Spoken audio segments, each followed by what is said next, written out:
OTV channel 121. Emamunyina chibium. Emrena so Midfield action 1 p.m. Pepe na EPG mu ma breaking news of the Fonso aba na omo aba betransing. Weekendi adieben na ekoso sisiye ewo eye nkofo aman so ene oman mu efa gudie mu nsemu na betransing joda ye bobo ano nkrankra na ye ibremu na eni mu nyina no fa ho adwen kopim se emre no beso ye be page mu 0551599933 0551599933 0551599933 monfa mo messages no mra na yenkinkan WhatsApp messages no ha na meje no sanso na 0244263902 0244263902 WhatsApp videos no nyina no ha na meje no DAB plus receiver no onsa ebeka Kessben 3.3 nkran ni Kumasi enyina sanso na digital television bia onsa ebeka enye ehonko a multi TV decoder no so no Kessben ho social media handles nyina enso yenye na eho Tony atranse yenko no na yenhwe de waboabo ano anopei enso de ebre yen score lines bebrebe and a major leagues no CCM weekendi say Liverpool the na course so Anfield no and no any in summer manfo nyina bepem na Liverpool I say you never walk alone but we the omo nko akofa Nottingham Forest no mu akokam say bepem na Tony almost decided say they walk alone our Forest no more. I'm bass na team of Forest. Yes, the team. Still on the waffle. Yes. Problem na action bass no. Hey, and they free Nottingham Forest. Our Anfield. Hey, so we any other results a PPM incidents a horror PPM free matches no emu Tony Abobo ni nyina no out the every Africa CAF Champions League ni CAF. Confederation Cup matches a horror and so course so ni nyina na Abobo no enso e the every ankoye Ghana clubs no Nsuatreman and Samatex ankoye amo against North African sides ni nyina no ye de honsem ebe bremo Tony on the matches no any munsem nyina no the man for comments on ho pa any Raja coach I see a Accra Sports Stadium no pitch no hey pitch na ye hu say ni shape no kwa no go so a ye freka for kwa so mo mehwe na mo njintum se Ghana e betima bo Afcon qualifiers so coach na condemn ye pitch no coach we tiri more dey asemo yes ye park na ye gidi pass drum pempen so a ye freka for so mo mehwe o mo begya tum no coach na wie pitch Peter minister youth and sports what direct FA Can freka for sisia no may express we didn't quite say high home what direct FA no me high home so can freka for bra no may express na you Legon Park no pitch no and you work Accra Sports coach ni kra di edin ka condemn pitch no so munya ka for am ko from ko say musika dem wa wan ko wa hu no say pitch ni o si en ko friend pam no nra asema ne ti hu o mai wa hwie asema ne ti hu o mai mi enti wadi nka ka kire ministry no se ma mo ha mo nko fasika ma nko boka inspectors bia ma nye ye ko twe mo Casablanca ma pitch papa e Casablanca ya ho ne be ye mo hodjuma pa ho pa a country called Ghana. All right. Mom F4 no aka kire ministry nze munya botre na ye nya djuma wo yes adjuma wo ho adjuma e wa Accra Sports na nya djuma ketwa adjuma wo o pepere wo kiki won ko from aningu ase na ne bebre o mai no e ka susu entino na eno so no na fe ya ba behwe weekendi GPL matches ano so e called Heart of Folk sisi de me ya je de se nyoma ya je egu first game no dey na madwem say yento yabo kakra but say me ya je de say enoma ya je egu enti na enso I don't know we any other stories p kwa make baba trust no dey abre mo bi any na feed in free Accra Tony Montana. Godfather. Eba ho na fi yen hwe do de bre. Me da CP. And then Juada and some no AP Yemetie for and I for akwa ye too far. Na hen some so uncle for a cross so and then dwe and Asia Champions League no Asia I said the China UEFA Champions League no so Asia here no and then Al Nassr ball omo any Al Shorter some match where Cristiano Ronaldo went to and travel because of infections bia when ya anunti Al Nassr medical team advice Cristiano say on stay ofie na ontwe the return leg no first leg ne de otukwan a amwa anunti on recover ofie na ontwe the second leg of the Asian Champions League no na no ana Sadio Mane enro question central for na ode to just sen komunyina bepe senka Ronaldo being omo captain no ka obeli di club no omo first Asia Champions League game and now so without Ronaldo no also winning Emma omo captain ti Al Nassr and a match omo bono omo call for the 3 points away Fabregas komo coach or a former footballer or boy Emma so many of the big clubs so see kind edema Arsenal or Barcelona na Fabregas como coach ne say Ronaldo ni goals are washa no 901 Ronaldo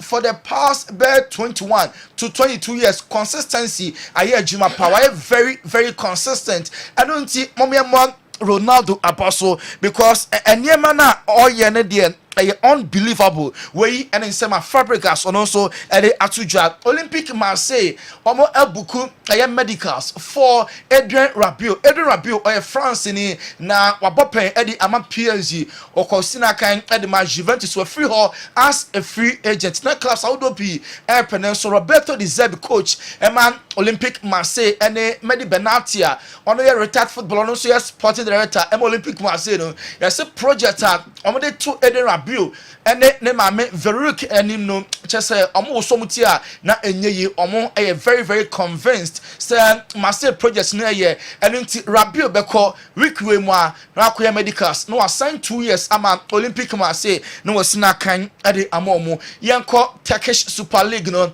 Victor Osimhen wa making a debut na on his debut obamoden atwatna na ne club Galatasaray ehye ekanum ema Rosenspor omo antimi anti Victor Osimhen ne goal ni enie na a free kick short pass crossover ball na pe and Osimhen edinity etwi ball na atna no eka sent Nigeria ni no jersey number 45 was first goal e won the first game of ball e dey ama Galatasaray na after the game oje gala omo e flag no ana o chese o hoiste chese o flag na ten ana o dey celebrate enti sa time ye pom match ni enie na on supporters no na celebration no enye isi kra mo mehwe Victor Osimhen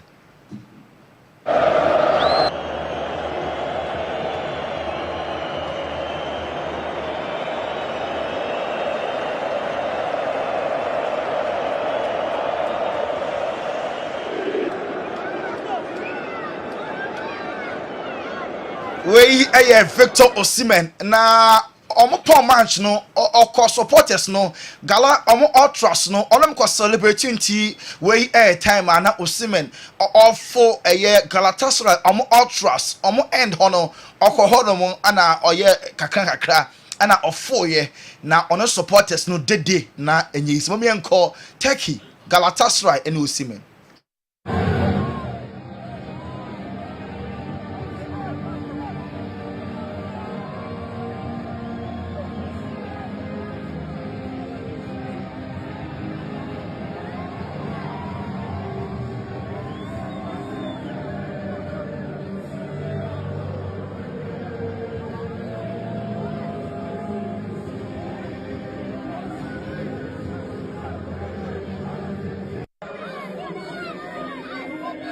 Victor Osimhen no wa join Galatasaray on loan from Napoli nemum as a club no they oye ne dey as nani agye aproso because baby ogina no enye baby ketwa kro mama Kessben TV and Facebook no Victor Osimhen na afo ade tententen a wa join ultras no and ono mo etunyom after the game or grantee interview say nani agye pass in the first game on his debut was Sanso Ashegu.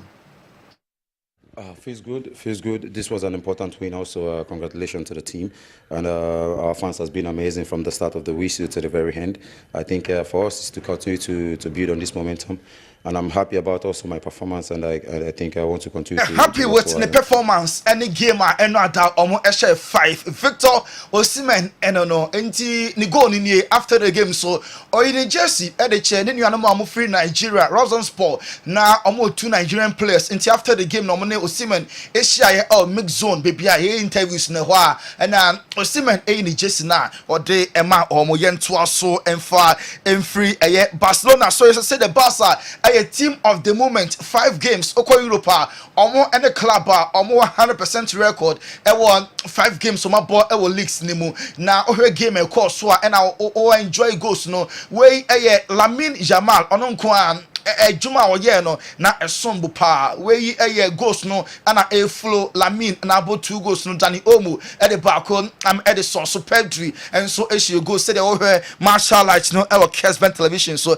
na what me say Barca for private security say protect Lamine Yamal just 17 and so and na juma all bono modern extra say the future na bright with Barca and it also the security say the beya no master no touch me bia Barca for asem ka say pa na to ti say private security and a Barca for say engade Lamine Yamal so no wa share 2 goals and no name opese o share so many goals opese a legend of FC Barcelona Hans Flick Barca manager after no victory you know am go share Girona 4-1 Hans Flick ball Lamine Yamal abaso he goal first Jeffrey Girona for no ho na press ha no the ball Continental na esuani Lamine Yamal and Hansi bonabaso.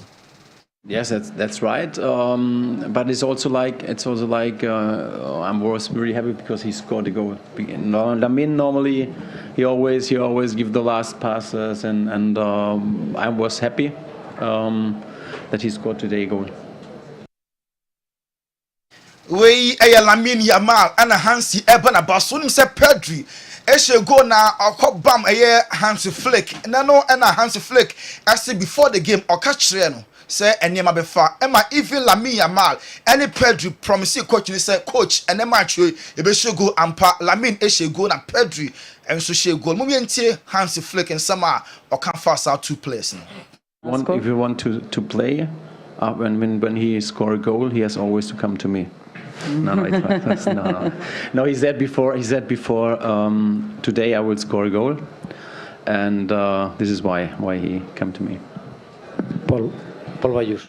Enti Pedro catch the coach ni say coachy and me share go into share go apẹ na coach no catch say some catch lo ampa eno na album no go na eternal na wo he our Kessben television so eno ada Dani Omu akopra enti for best 7 to 10 days there ontimi empo emfa ema Barcelona enti Dani Omu or form pa free say or joining Barca na every game osi akan otimi to atena eno ada opraye be the next 7 to 10 days no ontimi empo emfa ema Barca yenko Real Madrid aswe over the weekend Saturday in Madrid HS side that is some coming no ontimi anti Vini Junior first goal na a penalty na Mbappe second goal na a penalty na 2 penalties no first one no and our Kessben so where a clear case of handball no doubt second penalty no and SMP into second penalty no Vinicius and the born kwa Sociedad player no kotia na so sa penalty way ama Sociedad mo coach no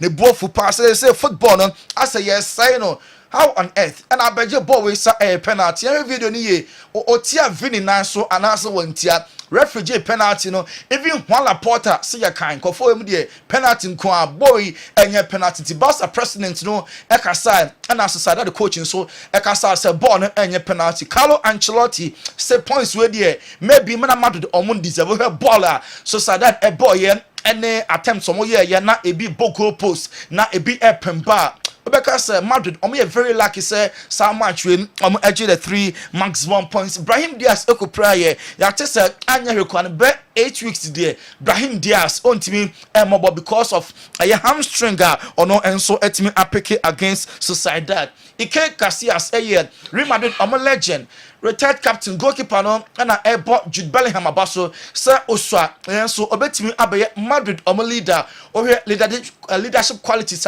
Jude ekuta na enwonwase ni age ni mpo obetimi aye a leader that ama Real Madrid football club no yanko Nico Williams aso eno ada one ni nua Inaki eno 3 goals abeba last promise nyina no na Nico ohye mu ba kwena Inaki ne ho ebon sa goals no mo enti wei aye set up the brothers the 2 net inti Inaki na a certain Niaketwa Nico na Nico at the 2 net Nico Williams say obese 1 year recruit bell 10 goals there afuwe or share at the man club and no aye Bilbao yenko Italy Lukaku eshe go and that now I'm go share 4 against Cagliari Lukaku in 2 games so about at the Amanapoli ni mienu nyina no ono nefa man of the match into way aye King Luka Chelsea player na Edina Manapoli no ni go no and I will hear 2 games 2 MVPs Antonio Conte bon Lukaku abaso also no Inter nyina no na ope Lukaku into Lukaku will be at wadinechin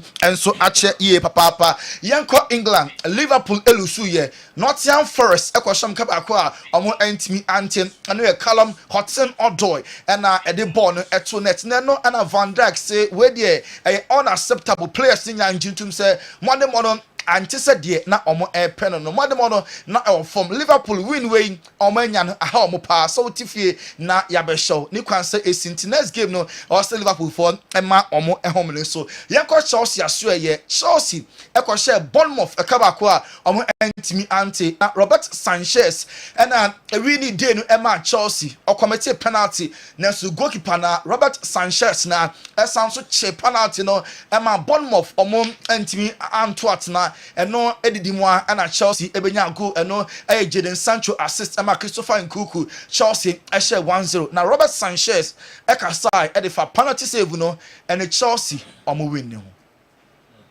Oh, somehow he's got there and he's poked it in. Well, first making the penalty difficult, can't really get out of the way. Good from the ref to not send me off. And then the pen, I've been looking at the guy. I know when the keeper dives early, he tends to switch the ball. And if I stand to the last second, I was going to put it there. Good decision, good save. We Robert Sanchez goalkeeper Emma Chelsea in the penalty save no and I heard our Kessben so until oche penalty no very late and Chelsea ebenya ewina no Man United share come in sa Southampton entimi anti Christopher Nkunku share go ama Chelsea no na Onana so save penalty at the ama United after the game and deleter or share first goal Emma United no kofa bon chipa so for both club and in the country money out from delete niaji Sanko football a chini nyina enyi no wanya opportunity esi akama United asanso ahye goal.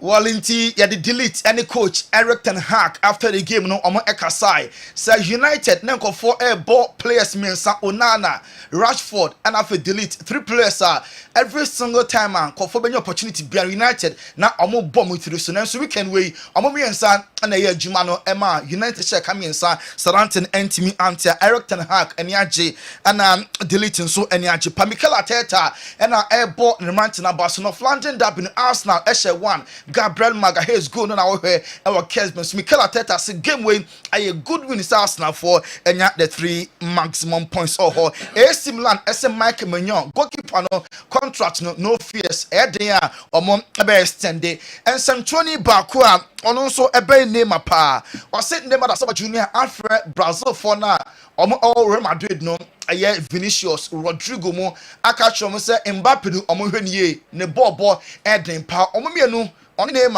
ane Vinicius ane aye play and din ade Kylian Mbappe a boy PSG or see Mbappe born eden pa into the football ede ama Brazil plus say Kylian Mbappe ye next start enra Monza any Inter draw or say draw okay name onye happy with the late goaler Monza for and so consider award that Roma and juada and some dwane ntia fancy ha na abedwafo nya adagye intimi enye stories ne ho adwuma. Okay. Tony Montana na ye juada ntini kran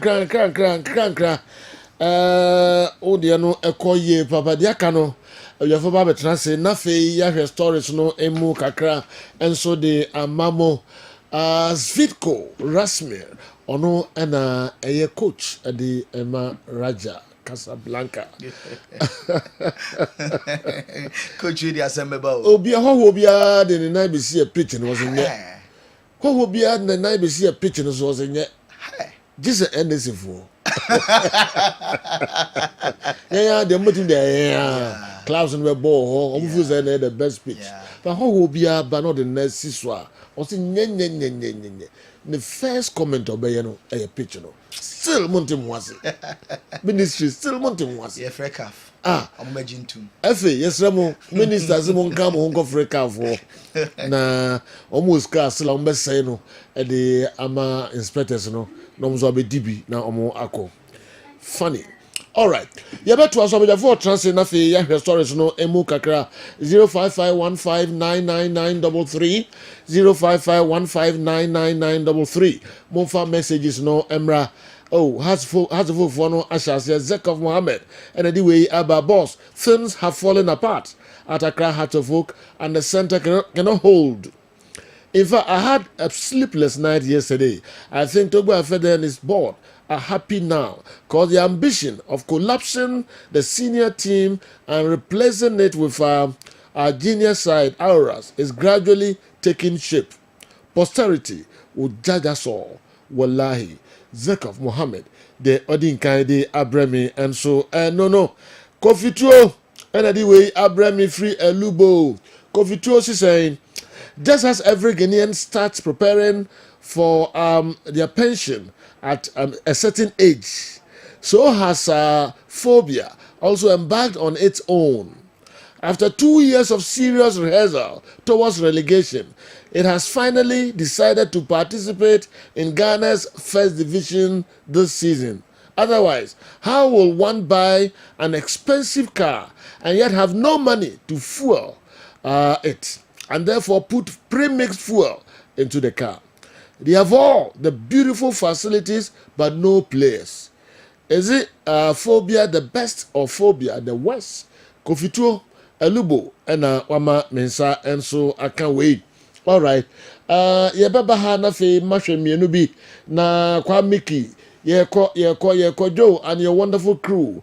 Whenever our leaders see our local coaches as not competent enough to handle the senior national team, they go for international ones. Looking at the way our leaders are mismanaging things, don't you think it's also high time we handed the country over to them?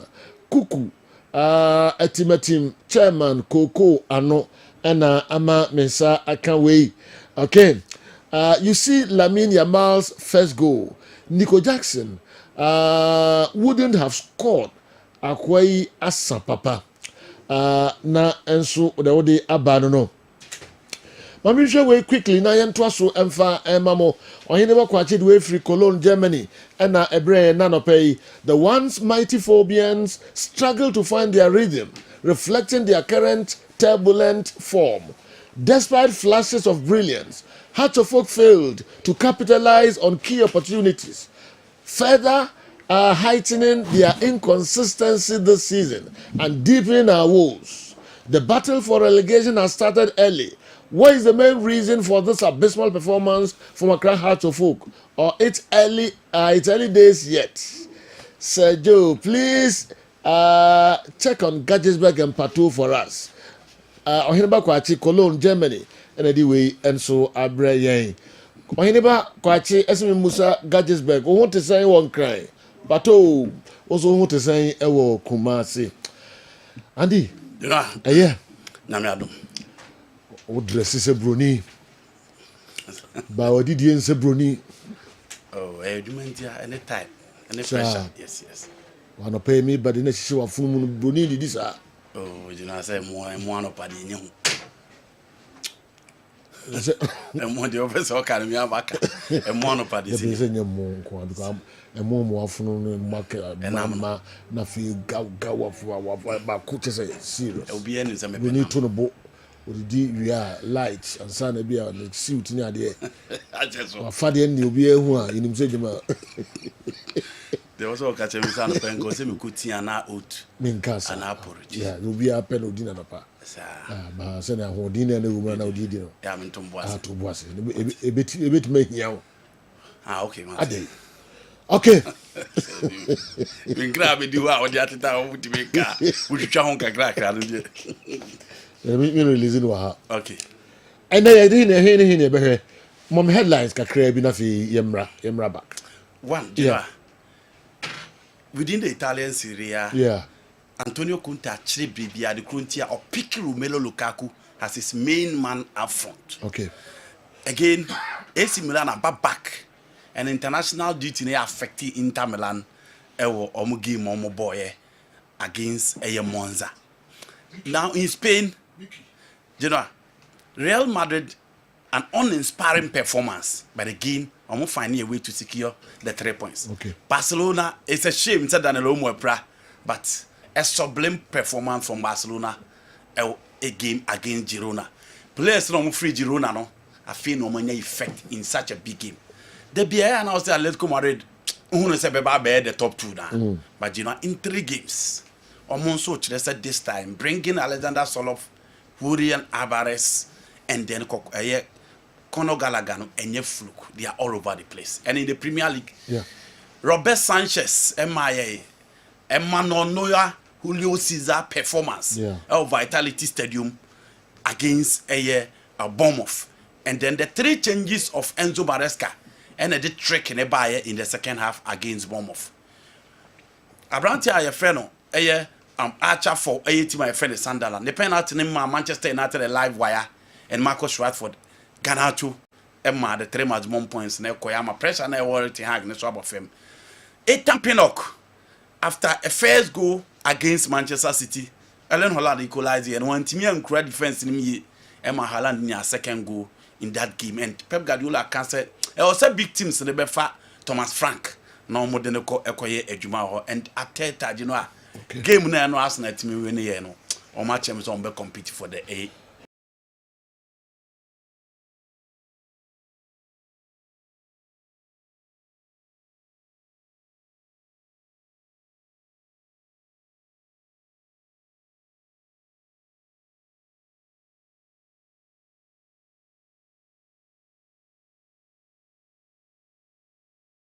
EPL. May come na ye incidents no so especially penalties how do referees incidents in their clubs no issue risky You know, very risky me one for nothing na dey work yes well eto da be one here emotionally no obedi enyom ne fans na chi but you know you don't risk your life like this so na you don't want to share goal Conor Gallagher and so Boniface goal yes they are mad very good. Julian Alvarez and so share the first goal. Okay. So on also quite na pressure on so. And within the 3 teams in this Spanish La Liga, Madrid for Mbappe, Julian Alvarez for ATM, and then Daniel Olmo for Barcelona. Na Mbappe share, na Daniel Olmo share, na ka Julian Alvarez and Kwan. But you know you need to walk that path from Rodrigo de Paul to Conor Gallagher before going to Eban. Vinny Ghanian so good Mbappe no pa. And you know that is obvious. I want to say first game now. It's about who sells more in Madrid. First game, you know, penalty by Vinny Boy, you know. Good team, say, man, Mbappe, Mobi. He need that goal to boost the confidence of killing Mbappe. Mbappe, Bobo, he played well against the rest of Sociedad, but goals them ma. Until Omuhiani be boosting the confidence. And obviously, the second penalty, I will say Vinny the man on elbow. And you know, that is what teamwork. Neymar, Messi, Suarez. Adia Omoya a bo mo multimedia Champions League no I was Berlin in 2015 no I think that teamwork and a Real Madrid person mo build you know the combo between Vini and then Mbappe no you know working for them when it comes to the sport case. Jadon Sancho the magic be by Chelsea no. You know I think it's early days yet because game no he did well.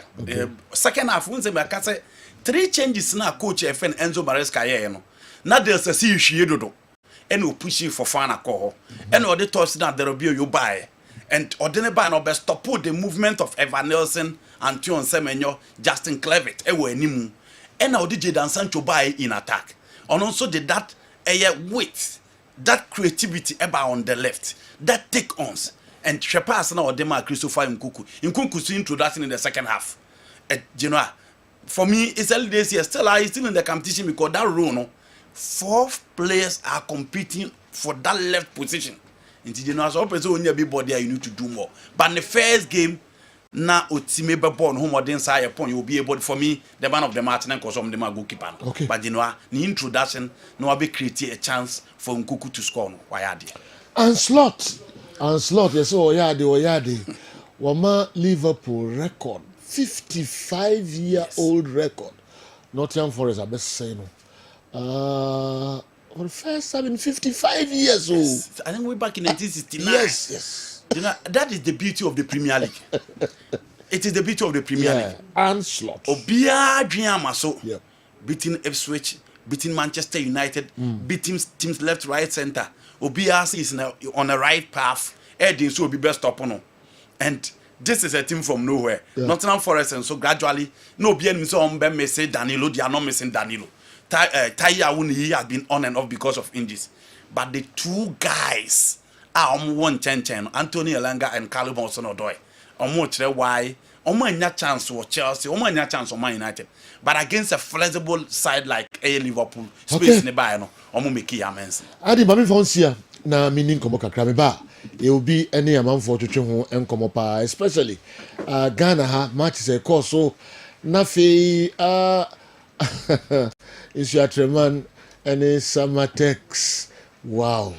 Baptism with the fire papa and yasem ketu akra yakwaba na nyina enso ye de honsem abrem Kessben television Kessben 3.3 Kumasi Kessben 92.9 Accra.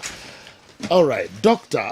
Edmond Arthur atrase Balm of Gilead watrase odin sempa ninsem na odiba no ensura ekase nyamsem no yi firi ho a ninsem no na ewo ho edu ba bi kura anyasem ketu akra osai yare ewo studio ansakra na we invite you akọ ne clinic ho anyasem ketu akra Balm of Gilead penimpa doc akwaba Sejo say yeah me patro nyame adom ho ye mobo ye ho ye pa na patro nso ye yankopon adom me so me ho ye pa great very strong great yes na then amanfo enhwe ni me na then ade bra amanfo tiefo na hwefo nyina Sejo patro me da se pa ye ma etiefo ne ahwefo nyina good morning biem eba efidie kesi so with this unique program asita o baby Sejo anopay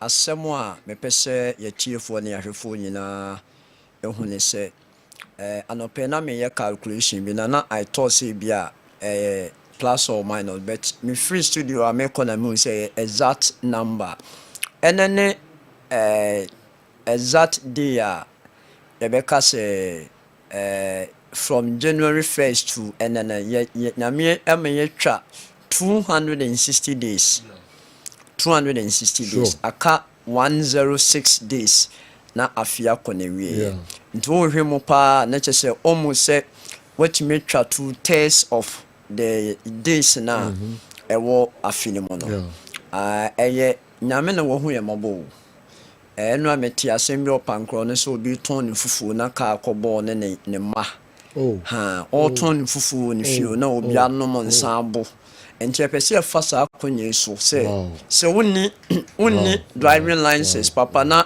sebi unnim driving na oba Kessben driving na say you but so we dey me said that Kessben driving school oba Kessben driving school o meet match very short time exactly because do weekends mistakes new too much though Obon so wo driving no be drive careless e dey aba bi sia ti e be sia mo edu weekends amononom ensa na mudin nwane bi no monye careful I mean obi betuma ko gym Saturday morning and as Sunday anopa be nwane eye dia April ni pedua ni nyina no so ne fare ba ni nyina no eye kwasiada ene memenenda na ekori kwasiada ne memenenda enema pa ni pede guni yemo no especially start free Friday anwumre enu nti ye dinia magu ni pedue ni ya home ni ma bone akoni pedue ni ya nomo niema on ya no nsuo fin sejo nsuo fin pa akonipa abrabo mo no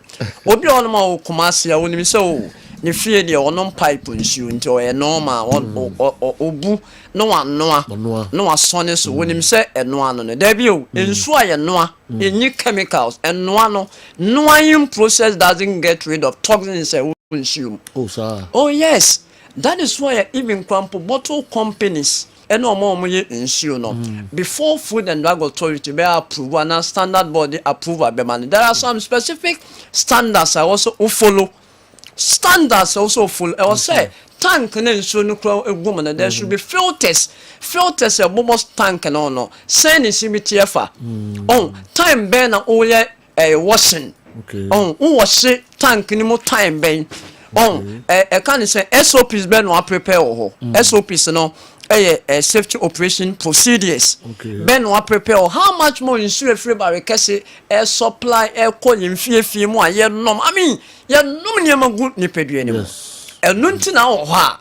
Also your proper detoxification. Obetuma your proper detoxification when you pedue ni mo mani pedua no ejina ne na so asipie sita. BOJ vinegar. BOJ vinegar. Oh no monsieur no. Now the beer gum 10 ml bottle water said Joe. Ma stress me home from this week me buy no last week na me buy you know ma stress me home sa unim. Me stress me home bebre na kata ni cold no infection me peseba. Said Joe me hu ne ntem one am started say me bobo ma de anope me start anopa say me wensi. Me buy anopa me fire. Be unim me started say me bobo build in vitamin C. Said Joe Wednesday na way. Nina. Ma Sister Millicent will lie so. Sister Millicent. Yes. Tadi. Takradi, right? Okay. Yeah. Ma mine no twetwen komo kakra na menhwe. Great. The odi ebreye. Hello, good morning Sister Millicent. Good morning, Minya Berma. Tisai. Sister Domera di shesha yen kakana kana mpacho monso e. Ko pa dom yanso ye ho ye papa. Ye da kaisa se. Na no pay me guarantee nka wo nsem ba kwa na mienu bi ade betuda. The afa Balm of Gilead any nimra oton no there now dey bray up pay Me no do na we dey no pay me chichia etiefo nyina na me nsem na etia wa esan say ye se asempa ye monchen na ne eteme se ye papa Edmondata me kopie ne ho as a patient me war 1 or 2 problems and I just said me come wasing. Now the most amazing part and say me call you screaming you know or mommy BOG vinegar. Okay. You'll be a periodically me tanya cold pa kata can. Okay. Na me nini na me ya sabi no ebeko. Inti ochre me procedure se me ye. Na me fa so ye no and that problem na minyano all the time ni na nyame adom e feel me so kra. Wow. And the most amazing thing na e no pressure came me say so wo ho na wo do say and say whether na e cold kakra inti se wan hwe wo su ye a wo ho na wo say wo feel feverish kakra Inti we dia mi dimono se wa ma wa dia mi mpa anya hye na wo didi cold ni ama eno so etumi ma wo nso na se wo do BOGB na wo di 250 ml of water na ye warm na wo start se wo no ma na ye wo ni tadua ni mo no enye ne se me ka kire wo okay enti ni ameka esiso ne se sa me we ya if you do and now water crisis, a moon summer ye bebre no. Maybe a mechanic so nita bia BOG vinegar betting if you do. Okay. Na odi bibe gugu sium. Sabi nyani penny na ne bet me out bottle water. Yeah. But it's a water sachet water crana. Contaminated and then near magalam saying ti emma ye mani bebre no. Me gidi se Udi BOG sum na wono ma enye sika dodo and na ye sachet water ye 50 pesos but BOD ebetumi ade won kwa a won konko pie wo hospital maybe ebe ma ofa hudi wo wade nyine mu okay na enuane nro ni ade e wo ye papa ade mu de anhwe ye amekasa ho bebre amobekasa wa employee me nanso eye ne awrade aye ne me di eho dafe e de atrem e na meka ho asem nti me nua be ma obisa me a na me bono tofa na kakra mekimi akatre wono no. Oh, okay. Yeah, but that's a part of Millicent. Yeah, that's a part. Chat credit for and so Doc. Sister Millicent, I don't see how be no. Yes, so in fact, say no kind no. No me hwe no ache. Who be you Genesis free. Oh yes, ache. In fact, ache menene have we insisi wa be me sister prekope. In fact, bio gene die say jo. Ya kase ye ka ho asem pa dia anyway but no pay before say me kono based on someone na me kan me say me chira de kakra ofa bibi ti say prekesa prekesa is one of the natural spices I mean you be ka say a fruit spice say yo enuane aye di no say enye area one hwe obeto bomb ewo ana say ewo internet ama nkofo akonya problem obi o wa taste moringa bitter leaves dandelion prekese ya no start no use debi o sane ma na etiefo ne ahwefo ya motaye ne eno na ekoma nkofo bebrenya kidney problems no prekese is a fruit spice na unya prekese ba ko a na nko watwamu mienu yenhwe yen daily intake of prekese watwamu mienu a na wo de hwehwe enja kakra na wapa pay mun ketenkete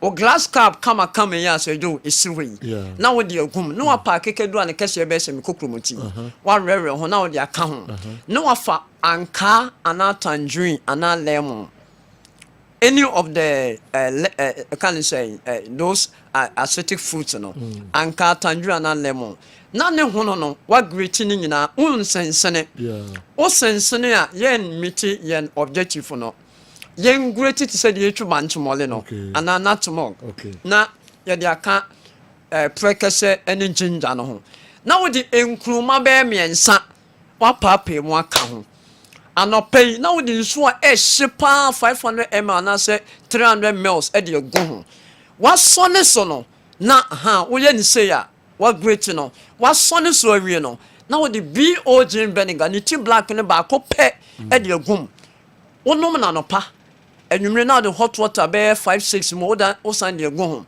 ontungu o de nema na she fridge the next day na no pa no yusu na nwumre no yusu se jo wo ya sa nema we ka obi pie duru a wonom ho a ene o cholesterol duru a wonom ho a I'm telling you ma ho a maximum of 4 weeks BP ni cholesterol be start say eba form na wo ko check up no doctor Becca to say anti eduro ya offer 10 mg offer 20 mg for anti cholesterol and anti cancer hypertensive drugs no start to say tete so no mu say one kon sa obekọ hypo and more importantly immune system cause low enti abasa plasmodium parasite na cause malaria system what they can natural vaccine and more importantly typhoid fever yenya true bacteria no ontime ma enti sa BOG vinegar ni recipe a ye chewe se nka mo yema nkora na mo de wo be atrekase ba ko mienu aka ho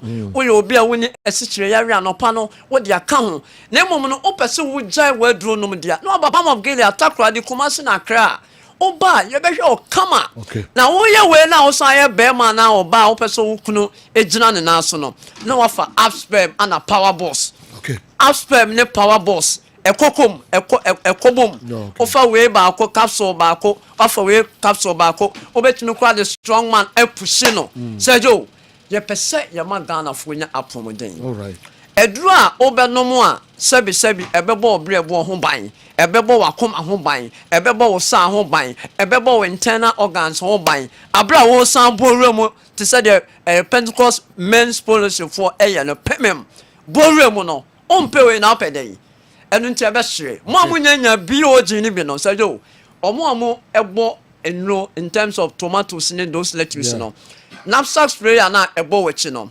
25 liters no obu biodin vinegar no half and now 250 ml de gum or the first spray of vegetables or lettuce or cucumber or cocoa now we dey spray ebe wow seriously number mon frey insiso na yen twetwe enkomo na no pay no 0598 95 30 98 0598 95 30 98 and I said 0240 51 21 71 0240 51 21 71 and the last one here 0539 86 38 0539 86 38 so do number and now what you branches e Ghana nyina ye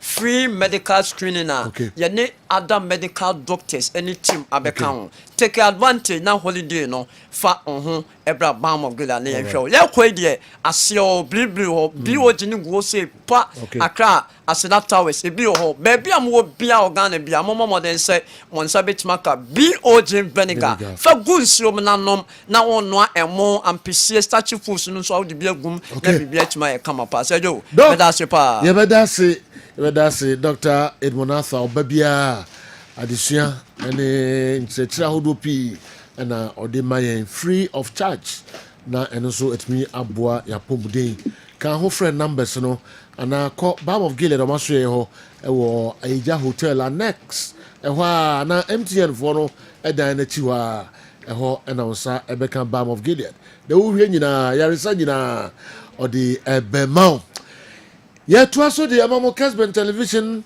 we a midfield action for transit shop a year in San Mukakra Andy at in the headlines no Abrain Dada. Good morning, sir. Please, I want to know the problem at Real Madrid.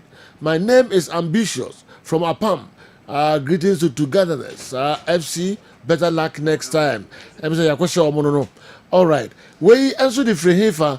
Tanko. Yeji Parembo.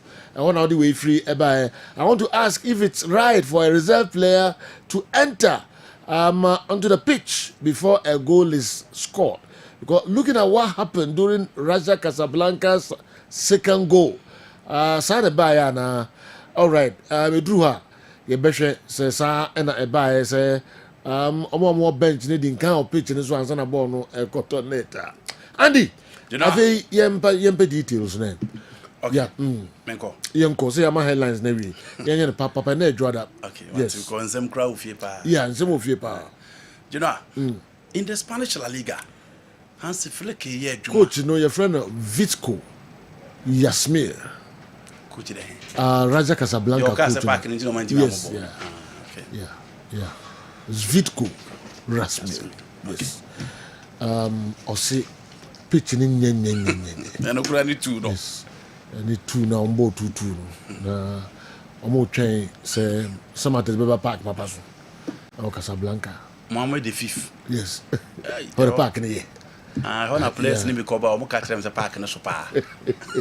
Timejine 90 minutes now. What do you be? Viva there. It's an place name catch. Omo ko consider 6.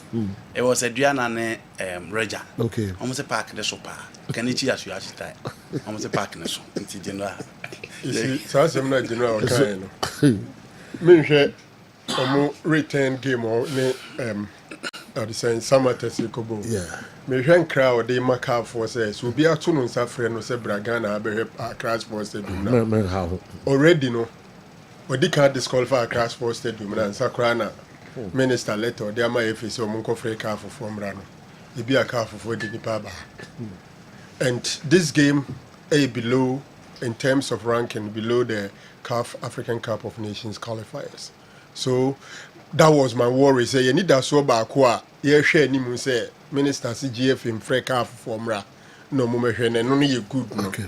But say F for natural come ministry no. Yeah. So Debbie from ye ni megu ase. Insist you go answer. You go yo honye. General, usually minister acts based on advice from technical guys. In this case, the National Sports Authority.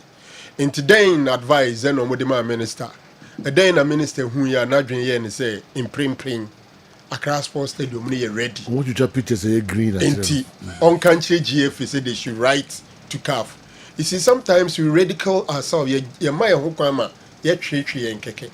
Because clearly, if a minister for youth and sports, Ebeka say GF in Chronkoma CAF, so when we inspect a stadium and I know you're available.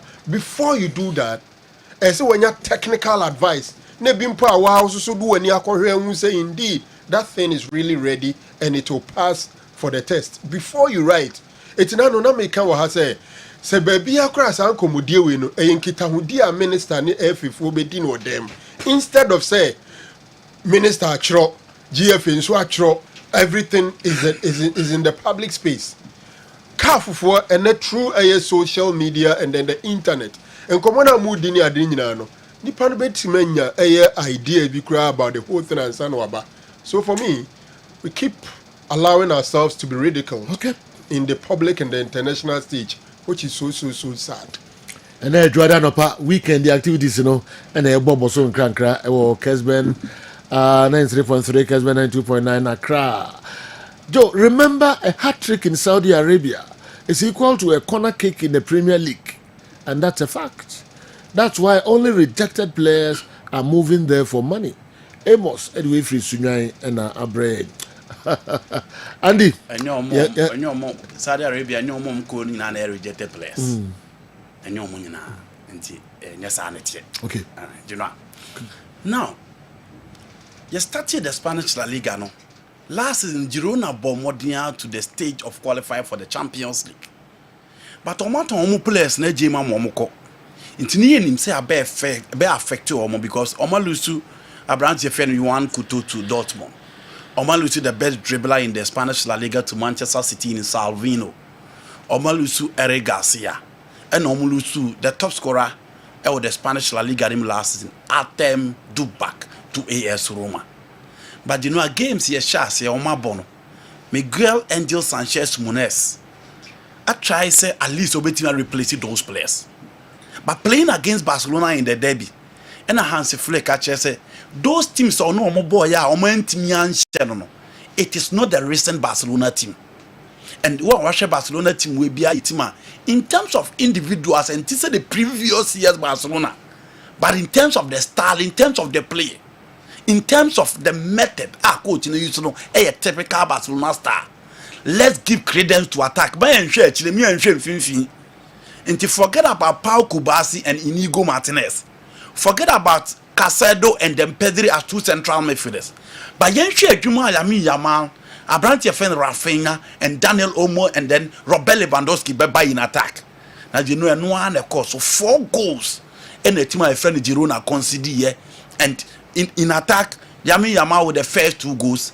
Daniel Olmo go no trebe bia ujina or the ball it me 2 at them quality. Abrante no Ediaba the Barcelona anymore, Ediaba beka ho, and you know. Last season, Nabas and Timi Girona both home and away. But this time, a resounding victory for Barcelona and a statement to Girona.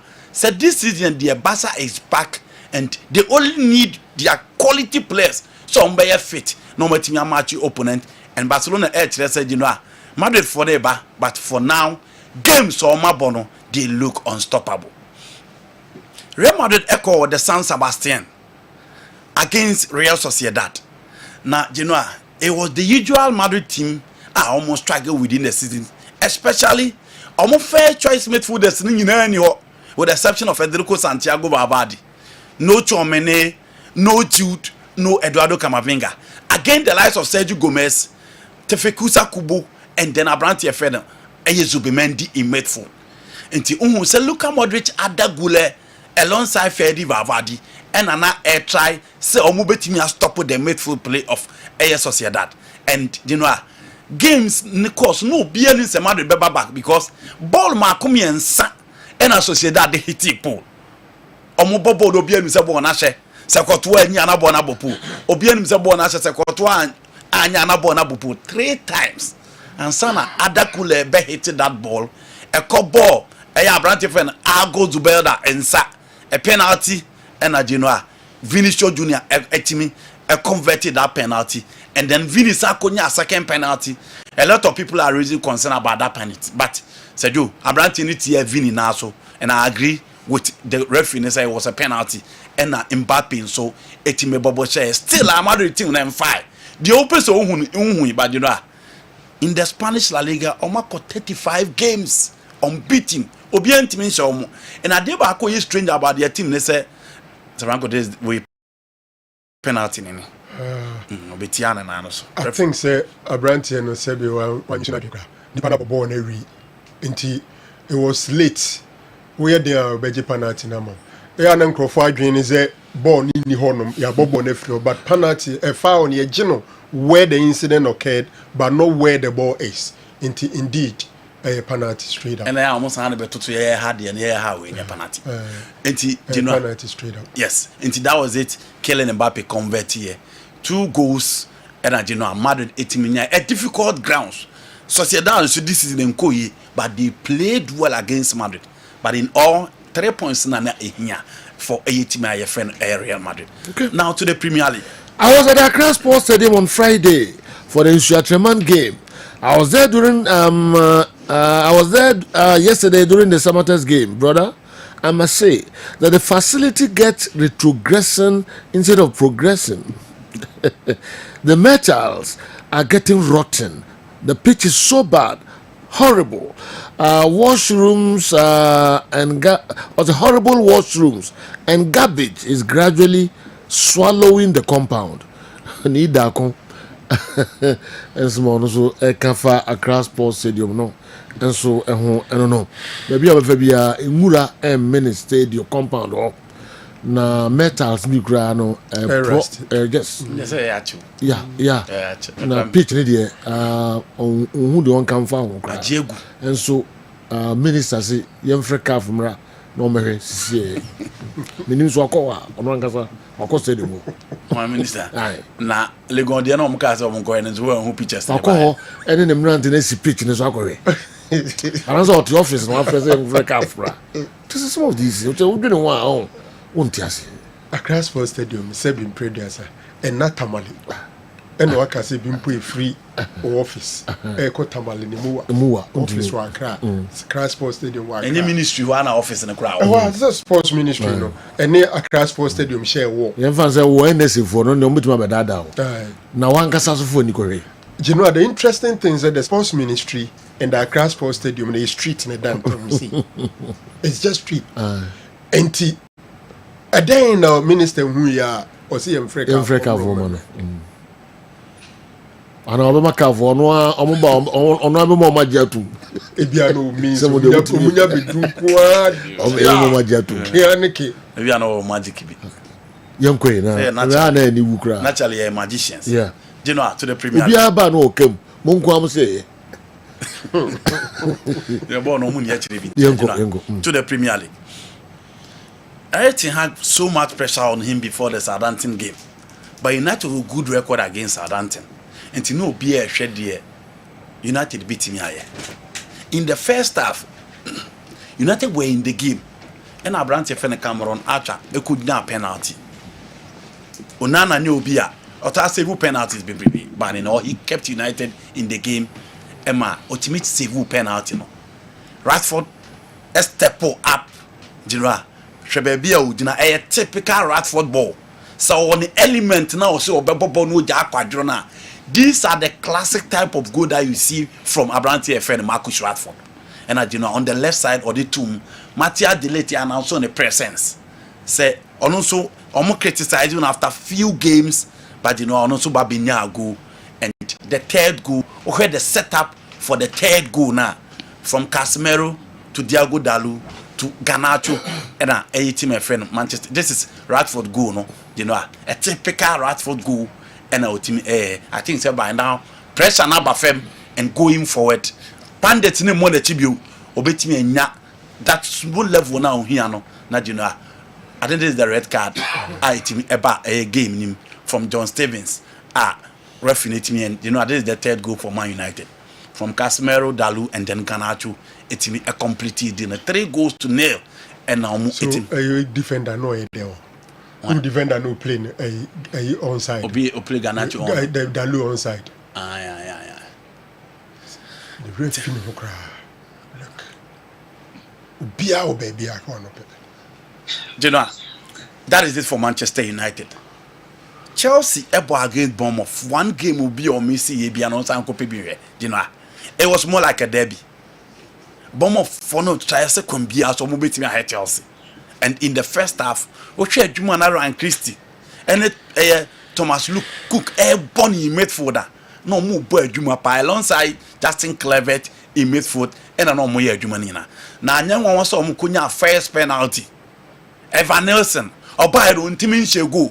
He's come medical fan from FC Porto by so may replace Dominic Solanke. But you know, Robert Sanchez, the best game for Chelsea. And ultimately, situation at the match Chelsea. Now in the second half, Bournemouth for the running show Nebu. I was a coach in the Yen Society, and all the Thompson at the review you buy. And no pushy for fun I call Rice because now there's a sea she do.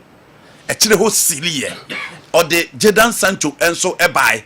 And or de Christopher Nkuku eba engineer and no change game no for Chelsea. Jadon Sancho on your double take ons. Look at that pass of the man Abrantia your friend Nkuku. But you know you give it to Nkuku. Nkuku ya there. A corner of far so be the central defensive pair him Eddie ball no 82 at them. You give it to Abrantia friend Christopher Nkuku. He did so well. And some of the Chelsea fans the Eguso Busase, I didn't say, you know, go nini. And your ball Abeka Sancho Pepa home fine cock a crabby. And your ball Obeka Sancho Pepa home. And in as much as a assistant, and your sister who be a 3 defenders and no bullying way to and in at the man Chelsea every day game by a go to the Mares can say, you know, I know now, it's in your technical Chelsea. Arsenal against Tottenham Hotspur. One game and similar to a Real Madrid game, no. Team share Real Sociedad. A debut now here from the North London derby be a incha crunchy tackles a beer, general confrontations or her Vicario Nigeria Timbers Diano, or her creativity, or her pace, or her power, everything is still within the game. And a one gamer.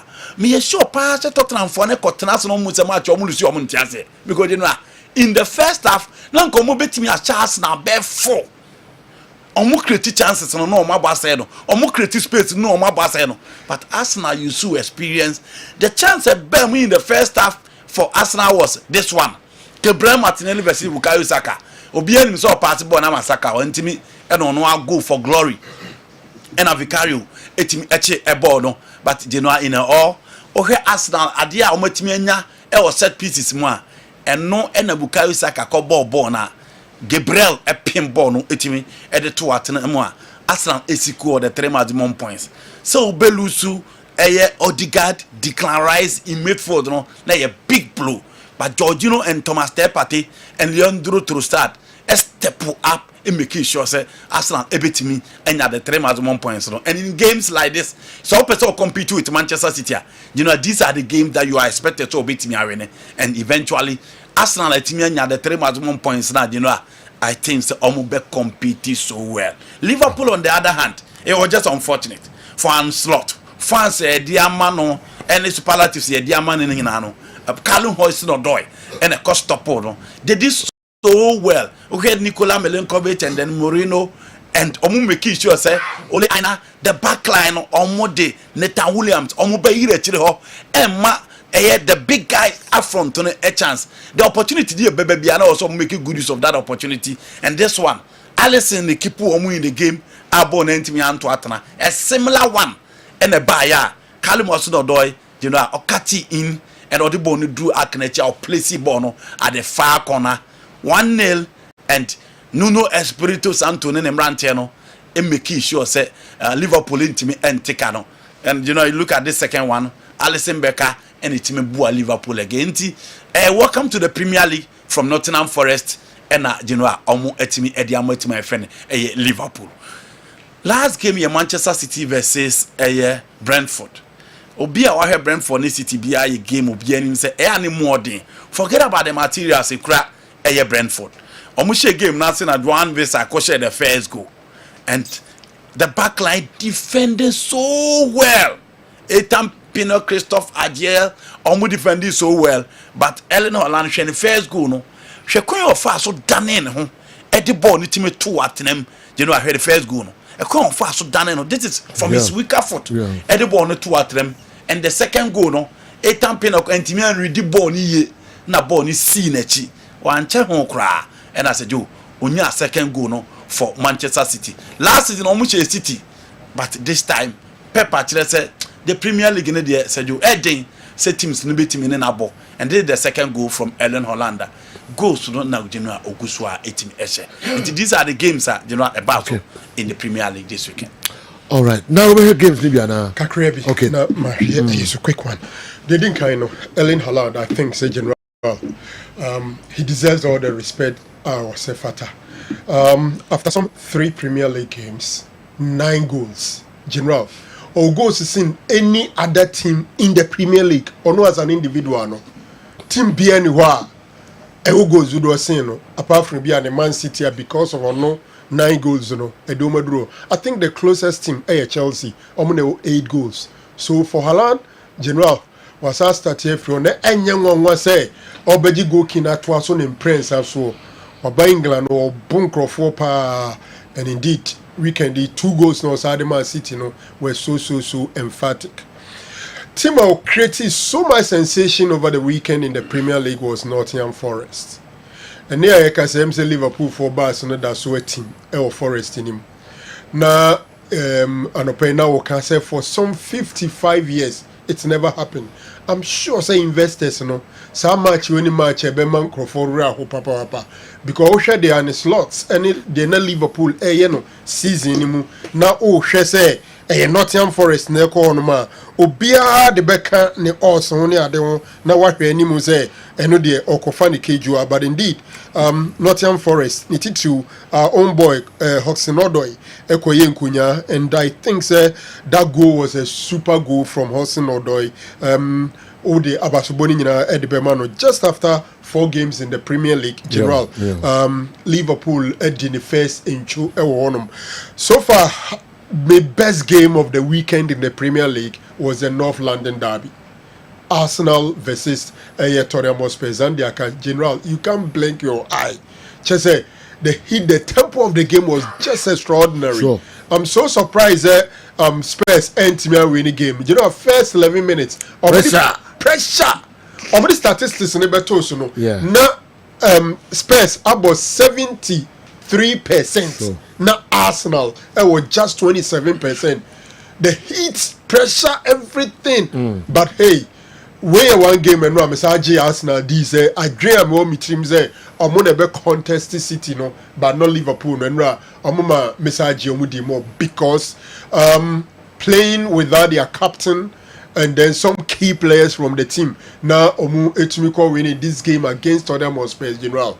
I think say Obebo Arsenal for Abaso. United 3-0 in there. I think say penalty now. Goalkeeper. Onana SAV no SRC dynamics in kakra because that goal could have made United G3 especially it was St. Mary's on we are the floor. I think say under normal circumstance is the usual thing. A mobile starting game honestly me who Christian Eriksen and Kobe Menu as the 2 holding midfielders. I say wow, we are in for a battle, but I don't think say Southampton and my United they needed challenge. You know Kakrebi in the Spanish La Liga Emo Barcelona for Abaso.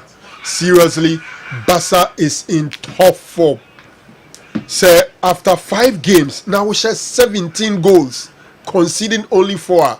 As the Chinese say Hansi Flick and then Emrantiano, they are doing something extraordinary. 17 goals. In fact, over the top 5 leagues in Europe, no team and actually goes to do to send their Barca and they have only conceded just 4. It means that hey, Barca is back. Let's see how our season Medica say Barca challenge Mpempi in recent times bench squad death. It's Champions League, Copa del Rey, no, Ebeka La Liga, no, how they will be able to manage these games going forward. Because that time, no, and I share senior or bench, ACTA, and senior way to me as survive. The last one is got to do with sitting sense, no, a running story. It is important, and they are almost started proceedings, ye be brief a man for ye, near Momo near Air Coso. Nano no bisa Richard Masters, CEO no Premier League no CEO. Crofonia butre, bibia ba na wie ya, omo de hu bibia ba tu dwa man for questions omo penyina na ba na wie. But asem ne yetie mpanyfo e kire mu say City Obakaya, it was February 2023. And the charges mark 130 about Manchester City on the sustainability, profit and sustainability rule. There, Nina Yasem Titia say, Bobo Kubiano. Young person Crawford spend the basa ne corruption near the Beba football mu. Then Crawford to place a cuckoo dam domatra bench in Intino. Young Shasa teams in the Be moderate how omo etumi expend UEFA ND kind de buy or no Tony the financial fair play. England for the omo de buy no mo see a friend profit and sustainability rule. Ni nyina say bobo ku biada no. Sika e babo boku no no. Eno ne say sika e some de bobo boku no ebra. Enti we get a match gate process, or sponsorship money, or TV rights sika, player sales. These are the major revenues our teams in India. And you can't hear the old top players, they all spend near there, say, oh, Moka, Emanem Rosso.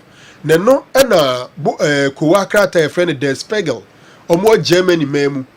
In 2018, or more their friend football leagues, or where to just say, City for from 2009-2010 season up to 2018 season, dream no more. Na Abu Dhabi for no omo sika omo tam sika na no mo disika na ko fa omo company bi mu na company na sheda the address City for say omo sponsor City for no mo hwe eye companies no taxes omo tua omo revenue ni ade a say sika no enim, the company has not accounted for it, so they revealed some emails na a free company no ebe City onum chezo mo intercepted those emails and those correspondence no sa na many na ba.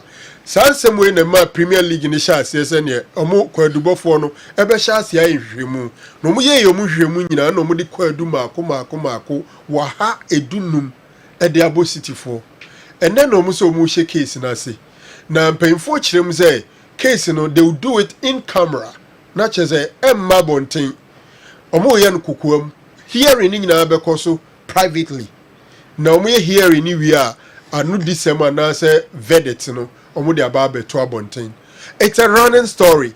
Enti among from people who be brave.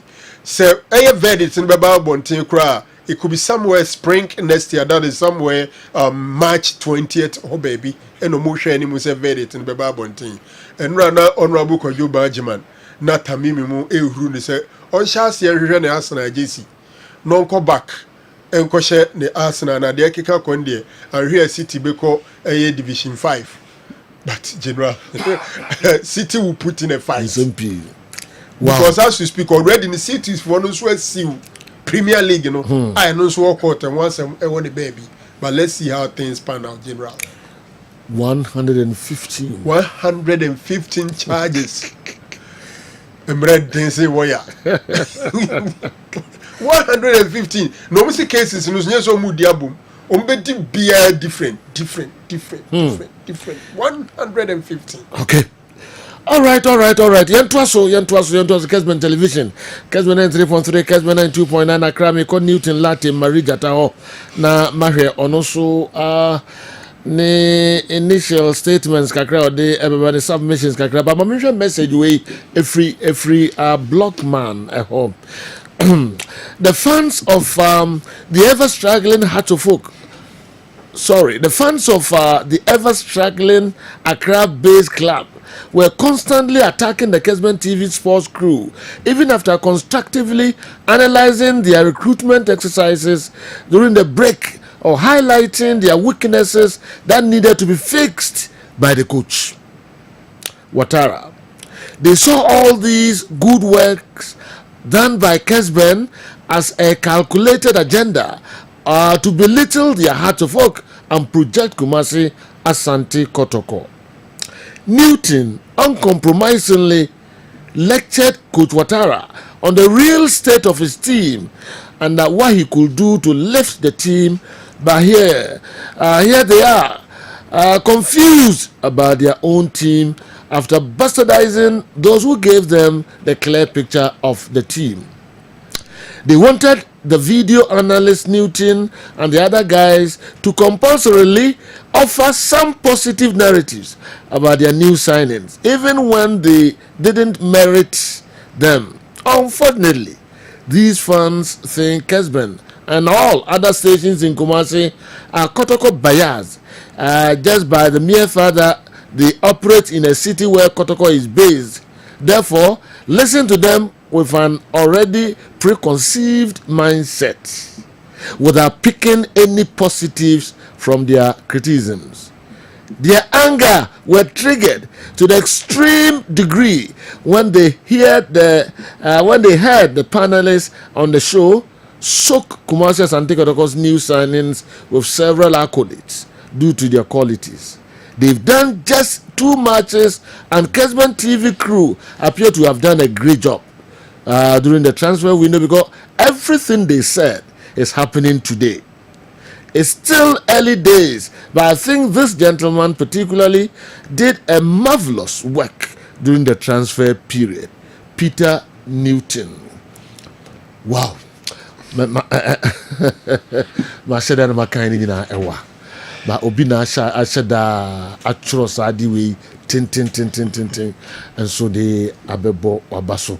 Ejuma mo ye say one Andy amanfo mfa mo ho nchem wo social media kra say we the website go use fringe place sana ko kai yes ama attack pa mu attack ena sam ketwa ana fi asia eyi edi nkran eba omosoma omo say the mo kan ni nyina na enukre na Kumasi base team na omo kan kra kotoko uja omo I had omo cho mwana how can you make a never many official complaint everywhere official there should be a free social media official oh how omo the team be aboko no bia no oba so me carry summer text omo no omo supporters be Kumasi o no omo po anu awaro all right over to you Chief. Yes. Oh, Samatas be able ball my whole dinner, but acquire 2-2. Necessarily, but some how questions be brave. Samatas back Morocco, Okako defend it, and now Okako beam. African board in general, African board in power. You need quality on the field, you need quality at the technical team. Administratively, so on Sassu ni Hokradia and then Ukra. But me and Fahon Samatas ball 2-2. Oh, Baba, sorry, a cross post in general. Me too much mathematics.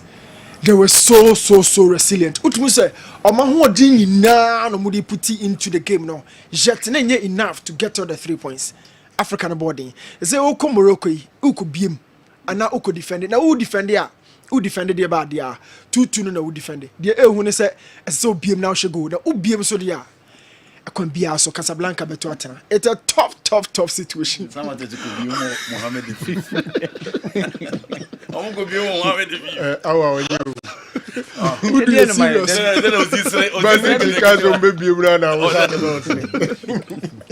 Oh, a legitimate question. Even an opinion and was near Council. Yeah, Okubiema, because Okubiema or Kokani to watch more, can to much. Actually, said they won't consider though. Okay. Not just a mentally or jetting to a film. Now our boy we are who bent a winning to now. African reward they was, and they were sure we give them more board. Not for funny Baha. Who some more respect? Some obodu kasem be Africa need a biani yobo kroma. Let me kase or the Jinjana boys no, but on person betches be an hasi jinano. Hosuna come sani dosun crofono no mujina. But it was a statement to get the best out of the guys no. Masha game num. Okay. Na masha has focus to game num. Has to focus in 70 general. Yeah shada and ko bebre sa. A moment as a club no sorry kopia.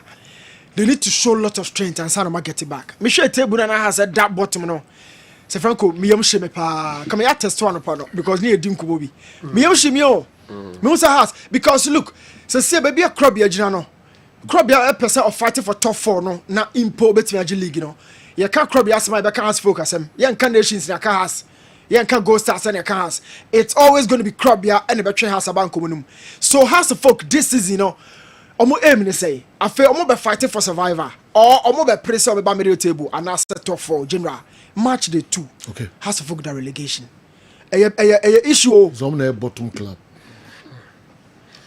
you see an open me catch and say I feed him about big and baby ojina empam coach clear me one kunti you see general so clear say on what the free last season you are not seeing any improvement obi we can say early days yet often say first 2 games are early days yet to beat Maka but them find free last 2 from baby our tariff free in the ban she interested there is going to be an improvement.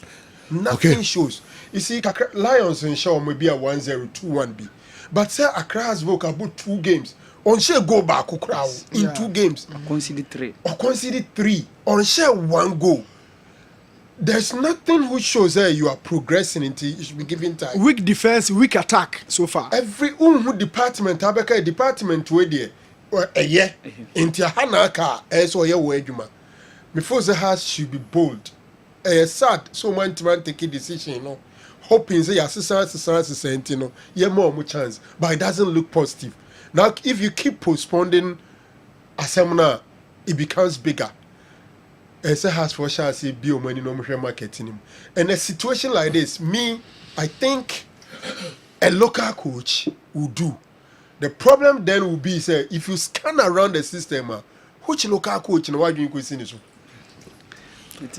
All right. Like can do Thomas Dia can do it. Matete look how could be a bit Thomas Dia, like Kingston, probably CK Akono. Yes. CK out. CK out. And CK out. Coach is not my co-house every on. They will not employ them again. Now somebody won't come. Some can or some board will acquire has. The man say wako. And we free. So my coach is in your mukwa. How support is in some board on money on some board in house for nobody to France. And I make us say has fans no. And France no there. Number 1 person. General obviously he the choice. Some board is at post. Nipa no kita nsam nyamresa wo. So what do you say to Chelsea? And they become Chelsea with Amofra Janto as president no. It's not easy to take his coach. And yet easy. And unnim contract on Modiama Samobodwa like juicy. It's difficult, but that is the name maybe has intimate interest. Well, it's also a matter of choice. Send nipa no contract. Also contract. And I'm so been to me fan. Togbe ne kasa fan. Obi to my fan bed. And Andy so the Andy can say coach Togbe afana Togbe Jan ko no. Edin say Togbe obe decide so obe pin. And there's some word I'm fire me aminu aketua. Togbe pade free no and ka obe rough and bit. No, you know, we cannot dispute that. The juicy say with my Jeffrey. Well, that is a fact. This is a be okas one penno. That one fine. In football they be possible. All right. I'm not saying say it's not possible, but I'm saying say I know it's difficult as compared to be a lie. And Andy the Bemu say coaches or my coach has a pain and that will be one akwaba. Obasende there was always a all right. Who do I know see here? Sure, boss. Who do I know see? It's board no say Some has to full fans he has to be there, he has to go back. All right, but the management and the board don't need some board. And a question why they even allowed him to go. Maybe a bigger time, Nanka Yashe coaches they are available. They are the dynamics. Because Lai comes in with his own profile and style. Yeah. But looking at Lai, looking at how even under 17, one tolerating in court. Yes. What he sees as nonsense. Would Lai have the guts to work under this condition? Very tough. Awa Mohammed. Sergio. Headlines. Sergio, last player performance of Ghanaians abroad, you know, 12 goals that week before say a international break. I think say it's been very positive this weekend, and so almost 11 goals. But Sergio, interestingly, there is an own goal by PM. So Sergio Koba Mewem Ewo Ghanian players' performance abroad over the weekend extensively. Some of the goals now Mrante na Musia Kain Ewa Manone na Ashenu too. Anyway, me key, of course, Samatex and then Raja Casablanca. Okay. Sergio, me interest Ewo coach Chivo Rosemary Semna Okaino. Okay.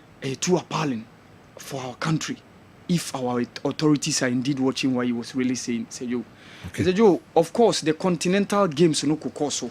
Some of the big guns, no Sergio Mochire or Mobobre. Ali going all the way to Kenya to beat Goma here, Sundowns winning away, Younger, Pirates, Sergio, all those big guns, you know, they are doing massively well. So Sergio, Ukoba, Yebehum. Okay, Bigna Sona. Naka busa who do say Ali bet me akobi ho ni pa na beje 3 points ama lead in Sapan akọ. Continent use the CI. Away no okay. Ali bet drop all 3 points. Ali, we bet ba Ali. Away. Oh, I pass up for me show. Okay. Yeah, me kai yes, a 12 sell ko show mo. So hosro 3-1. During the okay, Kano Pillars ko yi omu free but one show mo. That was Malik Jabir 2009. Kano Pillars ko yi omu free. Yes, omu ko yi 2009 yes. Ali o de be kan nasem. 2009. O se o ka Ali. Ali. So one for date be out. Offer window. But them come with the teams who can nasem. 2009. They keep getting stronger. Nipa bi na team bi no more consistent sa. Yeah, mentality no sana. They want the number one. Yes, number one. They want it. One, they go in for a coach or be fit standard no. Obeba players and who be anko baby ya. And you na ba be chere nko for you the structure is there. The quality always maintained. Omutia players kay they go in for first class coaches are you good enough to coach European standard. No mo de omaba. And you know what do you expect? Doing for $3 million and money player. No. Oh, Turkey, what about Turkish team the 5 million euros to buy Omanton. No, never number one. I was in IFFHS. Club of the century. We come home. Say no 20th century. Okay. Moche. But when you win the league and play in the Champions League, na yama Ali atimududu. Adeba so common between Ali and Real Madrid. Season be do almost two players be. They don't buy so many players. Almost standard, stable quality, almost stable. Intino, players need to much. Yes, 1 or 2 be. Edin so be to Ali player. Edin so Kotoria Madrid. A few way now call omo defender we Mohamed Abdel Monim and our France centre back. And then all right. Niko Dr. Dawood eho na makofa omo enkrato kakra bi aba Dawood eba na fi yeba beto amoso Kessben television we midfield action 93.3 Kumasi 92.9 Accra Dawood eba for your friend Dr. Dawood me na me da Dawood eba hospital ano na enam meso enane Dawood ointment, Dawood 360 capsules, Woodja Manswa, and ne, Ubia di Hua Dancie. Na duwe educhem, Dawood ointment, or se fetchi na ebeko. Ofa Dawood 360 capsules or CC na adie wom. Na drum ye duwe juma bom. Ubia usisi ye o yapa. The obey say, o the Dawood ointment no, etwichi usisi na anopa ene enwumra.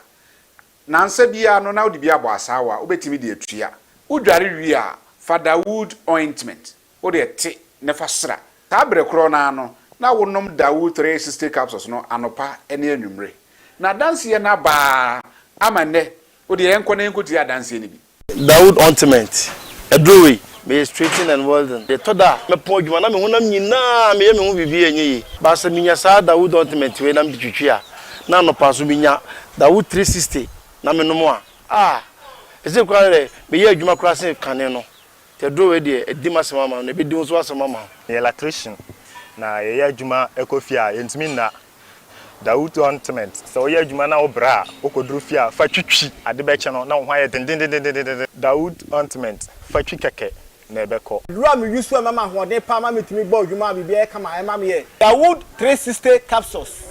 And a Dawood Tournament. O me we no now the we no so twitwi wa aposo e be ma ya ni nyina afiri o ma de extra otumi be gba adwuma. Dawood Tournament fa twi na ebeko. Da bia amafo company da wo ka musa akọ spreader. Me secret na nu ani ebudo na ani Dawood Tournament ene papa. Me sori anopa me di twitwi me sisi achi. Me babia he. Me ntebre secret ni nie. Ti so person at some ya. We use Dawood Tournament. That's the secret of my taxi driving. Me a transmission gearbox specialist. Ejuma me ye. En kan na me pega ade a na me nsakura ntimi pega. Na asa me ma ade so na lock me sisi. Se say free se me share Dawood 360 capsules. And the Dawood Tournament. Aboa me bebre the dry na so amente ya mente bla bia. Obia mo modern so betimi apɛ Dawood Tournament and the Dawood 360 capsules. Enya bi ato. Odofo se wate bi. Aduro ya me ka ho asɛm no. Eno ho adanse e ne wono madi no. Ko pharmacy e ben wo. Herbal shop e ben wo. Ne koto Dawood Tournament. Dawood 360 capsules. Na sɛ de enkrofo di ho adanse no. Wo so be di ho adanse. Wo pesa wo frɛ ya. Eno na wo screen ase no 0244 88 64 37 na 020 168 1717. Baby a yeton aduro wo man Ghana mu bia no o de wura house o pe Dawood Tournament ene Dawood 360 capsules.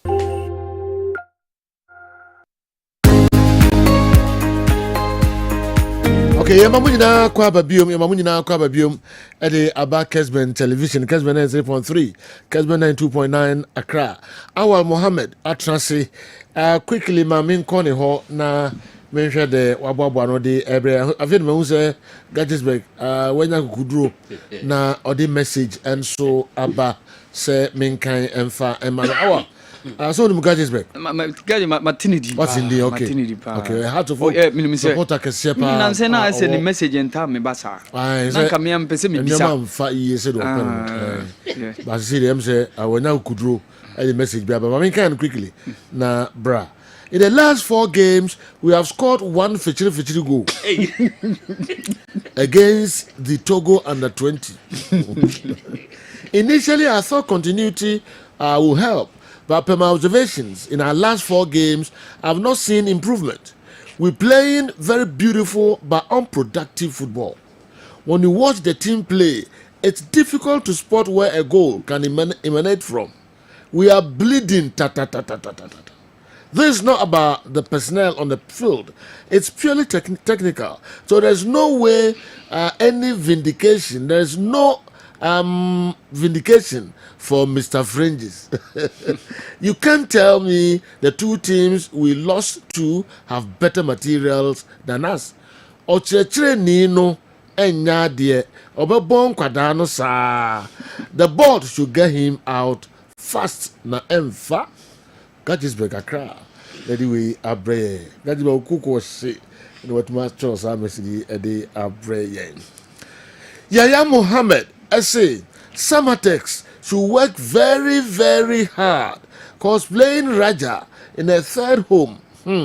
I remember Adriana, and when I was at Adriana, we played 3-3 with them at Domain Group.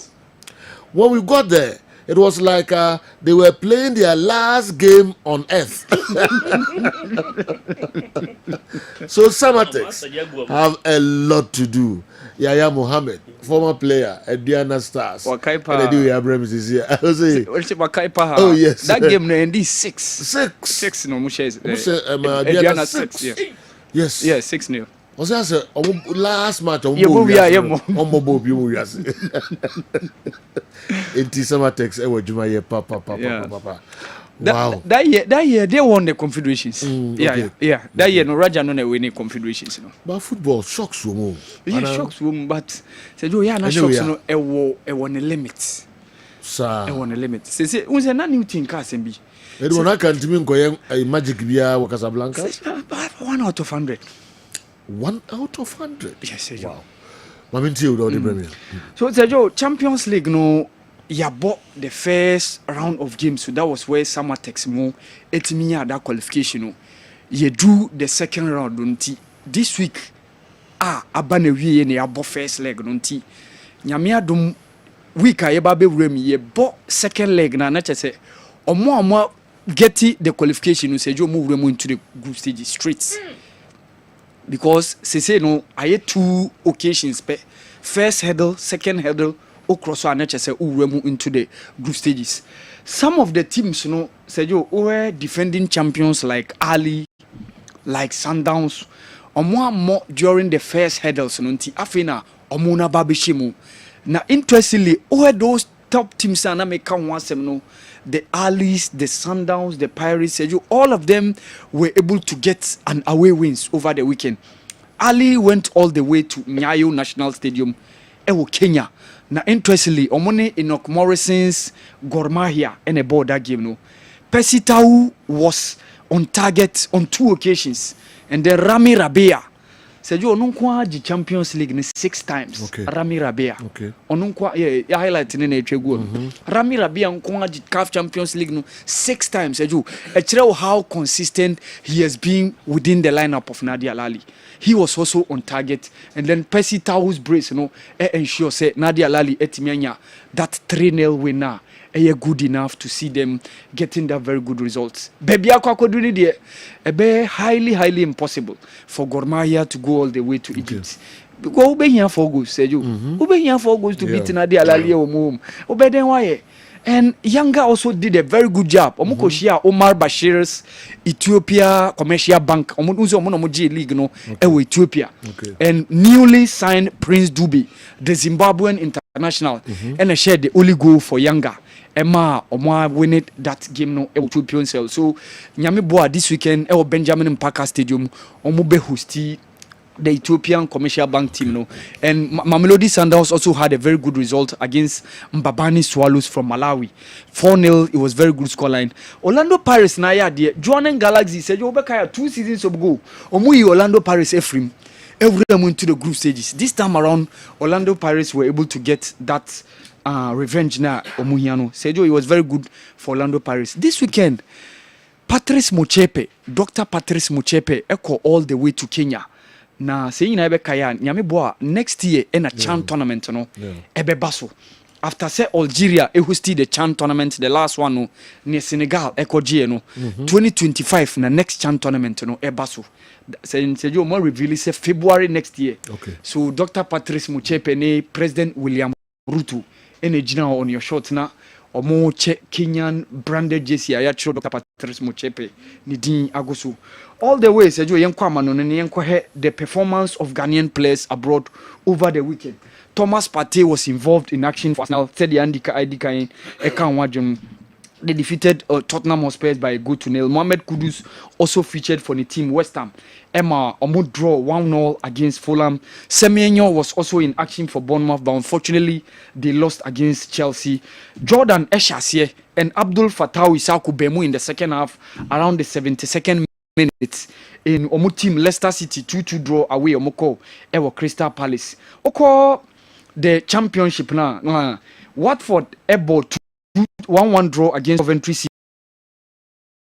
Then Thomas Asante Ebemu in the second half. Sergio, unfortunately, Yenko has Swansea City and Norwich. Sergio, this is the goal Ebemu, and unfortunately, it was an own goal forcing a Mankwa, new player of Norwich, Ebeshene, and that was how it ended in a 1-0 scoreline against the team, Norwich City. On no share the only goal. Yenko League One. Kwame Edubofo Poku scored a fantastic goal for the team Peterborough when they drew 1-1 against Lincoln FC. And Sergio, this is that goal. A killer from the left on end of the strike here. It was a fantastic strike from Kwame Edubofo Poku. It was the English League One. Joe Wallacott and so a Bowman team Crowley Town. They drew 1-1 against Stockport in an away game in a home game. My boy, the English League One. In Spain, Inaki Williams gave 3 assists. 3 assists for the team Atletico Bilbao when they went all the way to beat Las Palmas by 3-2. I was really happy, Sergio, for Joseph Edu. Obemu in the 89th minute during this weekend's game for Celta Vigo in their 3-1 home win against Valladolid. And so Obekaya, interestingly, Joseph Edu has been inactive on the field for almost 11 months. Last year in October, prior during the Black Stars loss against Mexico, USA, then tamna ye bought that friendly matches prepare AFCON. That was the last time Joseph Edu game the Black Stars prior. And this weekend he was able to be in action for Celta Vigo. The team Kwasisi Bonso was in action for the team Real Oviedo. Omobo 1-0 against Cartagena. The Spanish League 2. Ransford Yeboah was also on target, Seju. But unfortunately, Yentimenya the video of Nigono. He scored the goal in the first minute of the game. The team Hamburg Esche Ragisson by 5-0 the German Bundesliga B. Christopher and Triagenso in the second half for the team Schalke 04, but unfortunately they lost by 2-0. Away in Italy, Emmanuel Jesse was in action for the team Empoli. Emma almost draw by goalless against Juventus. Alfred Duncan also featured for the team Venezia, but they lost 4-0 to AC Milan. Ibrahim Suleimana was an unused substitute for the team Atalanta when they won by 3-2 over Fiorentina. Caleb Kuban also featured for Genoa. In France, Elisha Osu team Auxerre ball home to AS Monaco's Mohamed Salisu. Both of them featured, and then Monaco won by 3-0. Ali Dusedu played the full 90 minutes for the team Stade Rennais, and they won by 3-0 against Montpellier. Ernest Niama, after an injury setback, went Bemu the team Lyon when they went away and drew by goalless against Lens. Nathaniel Eje in the French League 2 bomb the team Lorraine, and they won by 2-1 against Red Star. In Belgium, Francis Abu came in the second half. The team Cercle Brugge Luzu by 3-2 against Genk. Christopher Banso Ebemu in the second half for Genk. Dennis Odoy bomb and the team Royal Antwerp when they featured against USG. Mohamed Fousseni also played for USG. Joselfo Bans also bomb and the team Saint Truden. Joselfo Bans or Sebastian Bans the team FC Saint Truden almost shared 2-1 against OH11. Francis Amuzu and the teammate Majida Shimerunsu Efichai Emo team Andalet, they drew by goalless. Okotekia Sergio Jerome Opokunso bomb and the team Istanbul Basaksehir, they won by 2-0 against FC Bodrum. Kingsley Schindler also featured for the team Samsung Sport, but they lost by 2-0 against Konyaspor. And Sergio Yanko goes Yanko Netherlands, Yanko Ibrahim Sadiq, they won by goals ne temame. Sir. Yes. Okay. For goals no temame na mame sima be 9 Okay. Besa bani aba goals. Why? Yeah. Okay. Nti mamene Currency Ventures. Eni nkomo kakra na fi yemra emehwe Awal Mohammed ni goals no Ghana for ball ewo amanone omo hihye weekend nti se Iben ewo ha mon friend o mame na onfa kakra emre Kessben television Kessben 93.3 Kessben 92.9 Accra DSTV channel 364. Everything in football stays as history and a record, and we talk about them always. What is wrong with our Mohammed saying something about what happened in 2006, and Franco Naro is saying why is he comparing what happened in 2006 to the present day football? Kofi Edwin Efri Toronto, Canada, and Abraham. Even say Bokopa the general. Nyankopon and Yedana same. Then are the Brain Currency Ventures. And then the morning them say change that ubi done at the home. Oh yes, I can cry. Yes, I can cry. Damn me free beer no yeah, okay. Ma we show only okucha difference no so no. Atade we pa all the military and police and that's some kito. Yeah, no cry. Ejuma so na papa here. Odi ton adru. Okay. Sergio, medase akonya odi amami na mede enchia pace so fira ya so ye emagana for ahwefo ene atiefo nyina said ye dada ye be kai wo ye nupa e wodwa so a your friend Zahara Mixture, Zahara G capsules, Zahara Man capsules ene hindi haba mixture no ena no pay e ho nkomo ɛne ho adanse papa bi ane de beso mu anopa yi na ye de yadura ye frɛ no Zahara mixture ene Zahara G capsules ane di kan sɛ do wei aye do wonwaso a oba ene bema ene ennom sɛ oye oba sima na wo ho na ukɔ mfichi kom wonya wo menses no na flow no entimi emma kora na pains pa na oye oba onamu oba edura me kamfo edi ama sɛ beboa wo ene Zahara mixture ene Zahara G capsules oba bi so wo ho a wafa innam yare bi te sɛ gonorrhea ama sɛ bi ɔdwonso a na agya no dwonso ya yawo na asama ensansan abegu na himfie ho oyo oba na wo sa wo ha we mu a adura mi di ho adanse akamfo edi ama sɛ pebi sisi a ene Zahara mixture ene G capsules oba bi so wo ho a white anase odepua ene na betena ama sɛ bi agya no nkekaye nketenkete o wa enso so gu nkakra sɛ bi pampan ewom oba koba bi aton aduro bia herbal shop pharmacy shop license chemical shop also open Zahara mixture ene Zahara G capsules sa oye bema so na wo ho na se bi wafa innam ya bi se gonorrhea na obema no eso tia na etie obema no fonwa na efon obema no ensansan abegu obema no ho prekesen bema bi wo ho eba ne sha impempi no ɔdwonso a na ɔbrɛ na ɔkyem ansa na dwonso no etimaba ɛwɔ a bonsa nsofita so na efiri ne bɛmam ɛba bɛma kɔba bia to waduro bia wo se ope Zahara mixture ene Zahara G capsules ya do we ayado mo so a nubra ahodo anya de aye se odofo wo ho na wo weak immune system won ko ade bia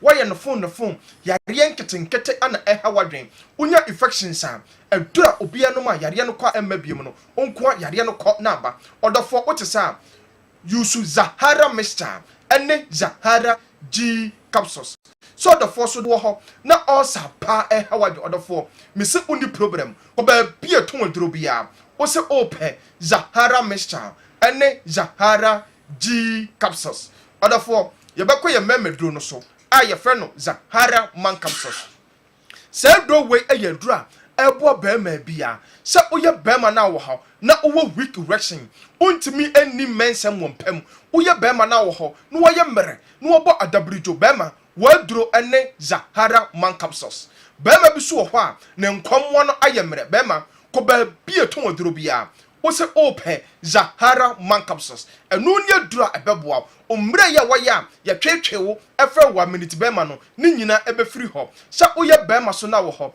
na sisi yale ene wa betena bema uni problem pe Zahara man capsules akira kwan odofo ye bekọ ye adura ye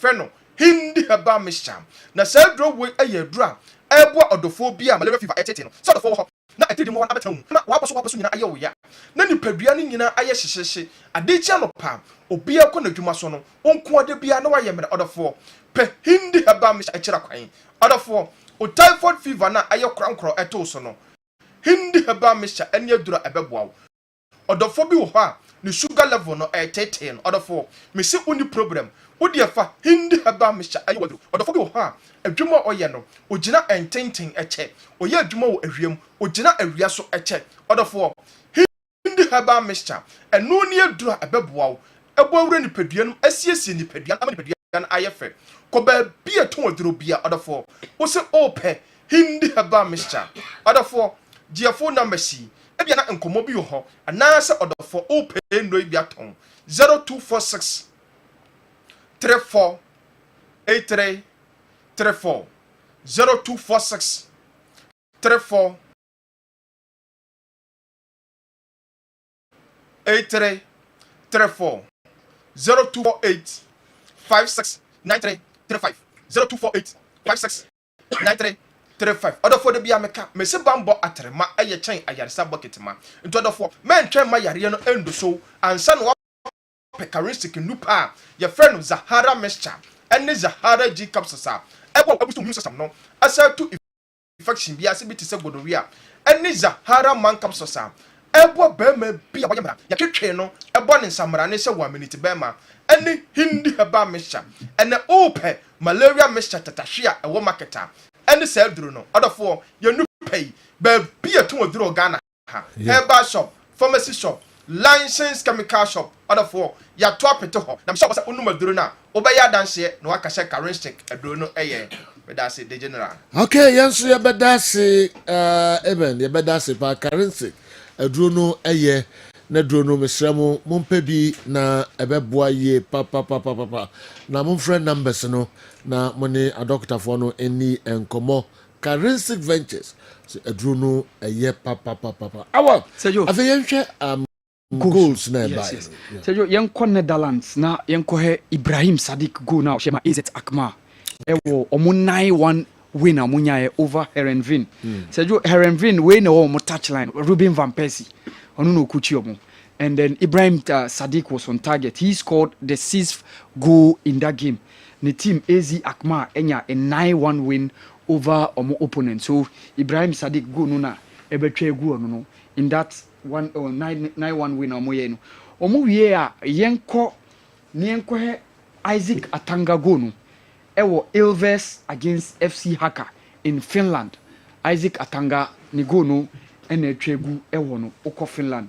Apart from that yenko Cyprus ni yenko he Kingsley Safo mekai ya friend of Black Stars that coach Kwesi Apia friend of Black Stars that na owo Sweden ena sisi osina kan Edema Hapoel Nicosia in the Cyprus League. No, they also won, and then Kingsley Safo came off the bench, and his name was on the score sheet for the club in that win against FC Kamitiusa. Ewo the Cyprus League. No, Sergio yenko Spartanis Portal, yenko he Isaac Opone mane hat-trick oshe. Emma and team FC Zimbro, they won by 3-2, and fortunately for him, he scored all the 3 goals. Emma the club side FC Spartanis Portal omo no mo share green jersey no, one of the goals no and a tregu ehonum. So Isaac Oponema also scored hat-trick for the club ewo Moldova. So this weekend Zubairu Ibrahim Eshen the first goal Emma the new team FC Partizan Belgrade. Now luckily for him he was on score sheet, but unfortunately omo ntimian win that game no, they had a defeat I acquired 3-2. Now on the other side no omoni OFK Beograd and so there are some Ghanaians ewo ho including Edmond Ado, and one of them was also on target. Samuel Owusu also scored the goal for the team OFK Beograd ewo the Serbian league no, so it ended 3-2 in favor of OFK Beograd. So both Ghanaians are omo feature ewo that game no enya omo din on score sheet. Zubairu Ibrahim scoring for Partizan, and then someone also said, "Yo, it's a bekaya." Kwesi Apia the call AFCON 2019. Ewo Egypt, left-footed winger bisa. Okobo ni ball was Saudi Arabia.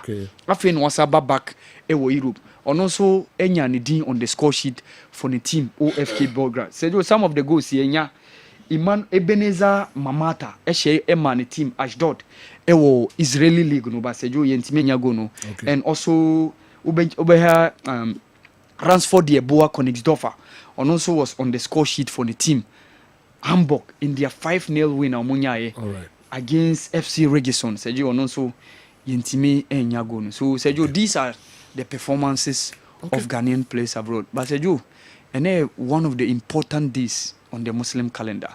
What is it? Sergio, and a 12th of Rabiul Awal, the day Prophet Muhammad sallallahu alaihi wasallam was born.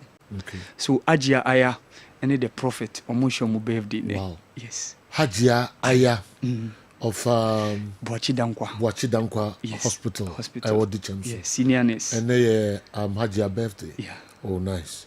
To young wish Hajia Aya happy birthday. Nyame onfam fie bebre anka onfie ho na onya okese onkoso ana onya okese.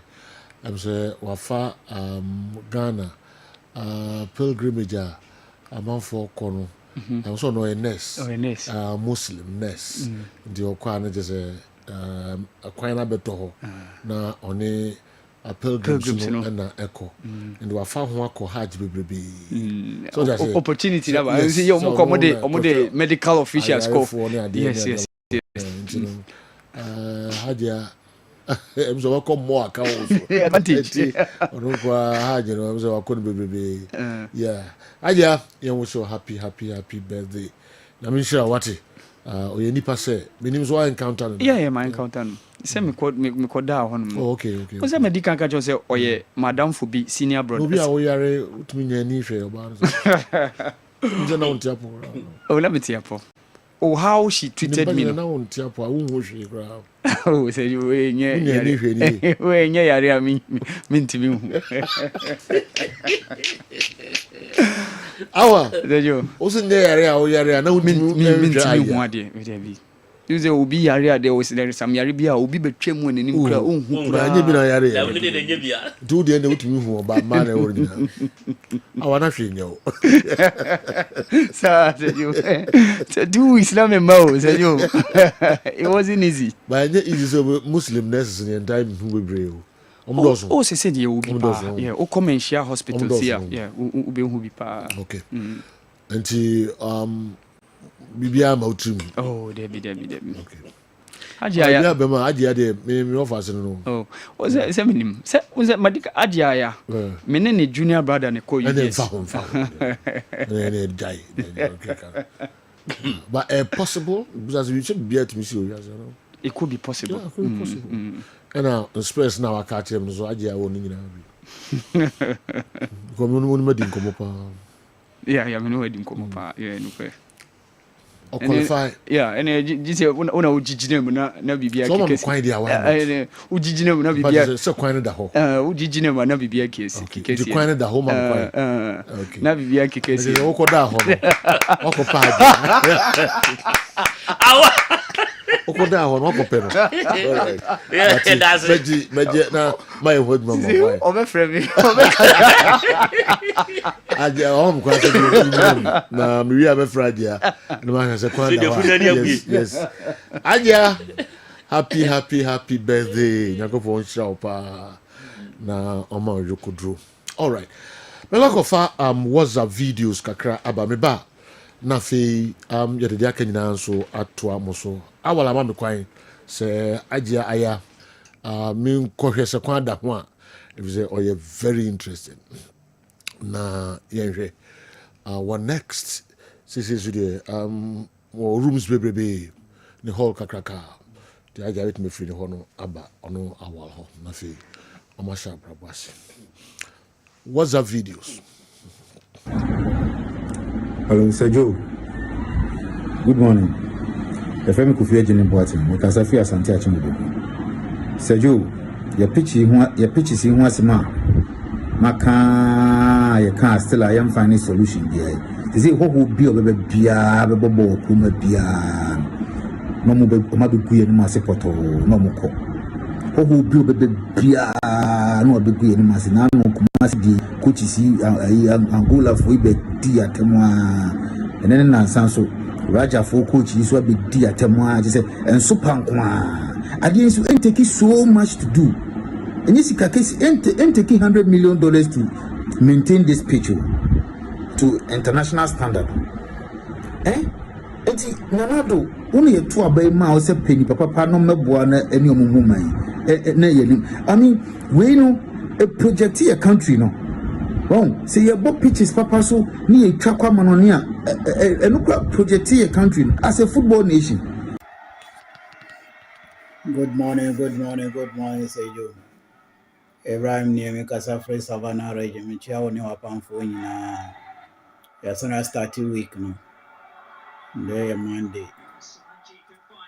Yada nyame asese nyame dia be du hanu. Say yo, person membisa sports journalist. I don't know moye musa. Tembia mu betina se amutimi kaya me na man nema woye. But mu ye fi say small boy bi so Germany abaya money ko no so ye nema. But mu ba mu betina se amonka ono ne ho asem. This way nkwa di na mobo onu kwa di na mobo adi no mu betina onu mo na mo this yami yama na mo jai jama misala ho asemeka. Oh Sergio, good morning. Kokubi asimpraso. Sergio, new thing to House of Okufo. Say be ya amumpam watara. Say ya mesumejitum. Yampam watara. If so ni hwe de ma House of Folk. Coach watuma pam old players nyina we say our build team. Na say still want to me find reading bia dia. I was say pam no This are to be a cabin boy now, made me who say bear qua. Some fat team in the fair division and my body are fine. I already say, well, that I must send my palm with him, Chammy Bramington never be so funny now. You good morning. Your family call Kubodi. Make us a free bichim. Said you, a memo my basso. Na said you has of folk so the near maybe bagana football man yet or see a can. If say so be who's a Ghana league no more de and as a blaster across corner anymore. Na ye kotokone hasi ya. Ba say last season ye baby you know. Say nye teams bi mu na bo hasa anka omo we. Omo san hyase. Omo nkeka omo ho na Ghanaian league no mu nye de na the house of uku ye na de enhye nkran. Sergio mu ni nyame nya adwuma me da ase. Good morning, Sergio. Within the Vegas, Makasafra Accra, Madina Zungo.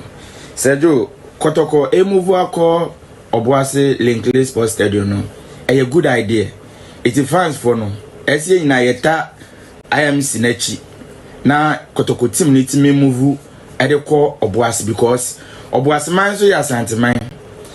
Fans ni bebre wo no. Linkley Sports Stadium ye na di one dance say pitch ne ye. And also no a bit me generate a lot of fun at the amaye than the way na yawo baba yara na etie no. The tosu mi no fabu sensors no ne app na ewo Play Store ana iOS so no. Maka ma test ya bada. Sergio, this is the time say yesle IMC for no. Yemuna yawo akra no. Senye na nsen YouTube page na eboa. Yentimi nya kotoko the training we no e de enhwe. It is a omotimi amaye app na yetimi twea. Up to now I'm no kasa no hwe app no so a old players are omabo boy jai kra no omo na omo pictures ni ade wo nti yesre omo maintain sa app no ombetimi e de aye something good a yebetimi de ho no mpo e de ayi training ayi matches and as bia update bi nso e wo kotoko team no yebetimi ayi app no e de aye mase metwa to me.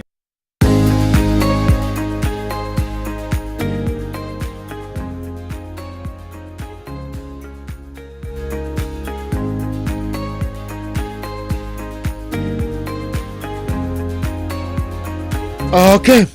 Enti WhatsApp videos kakra and so no.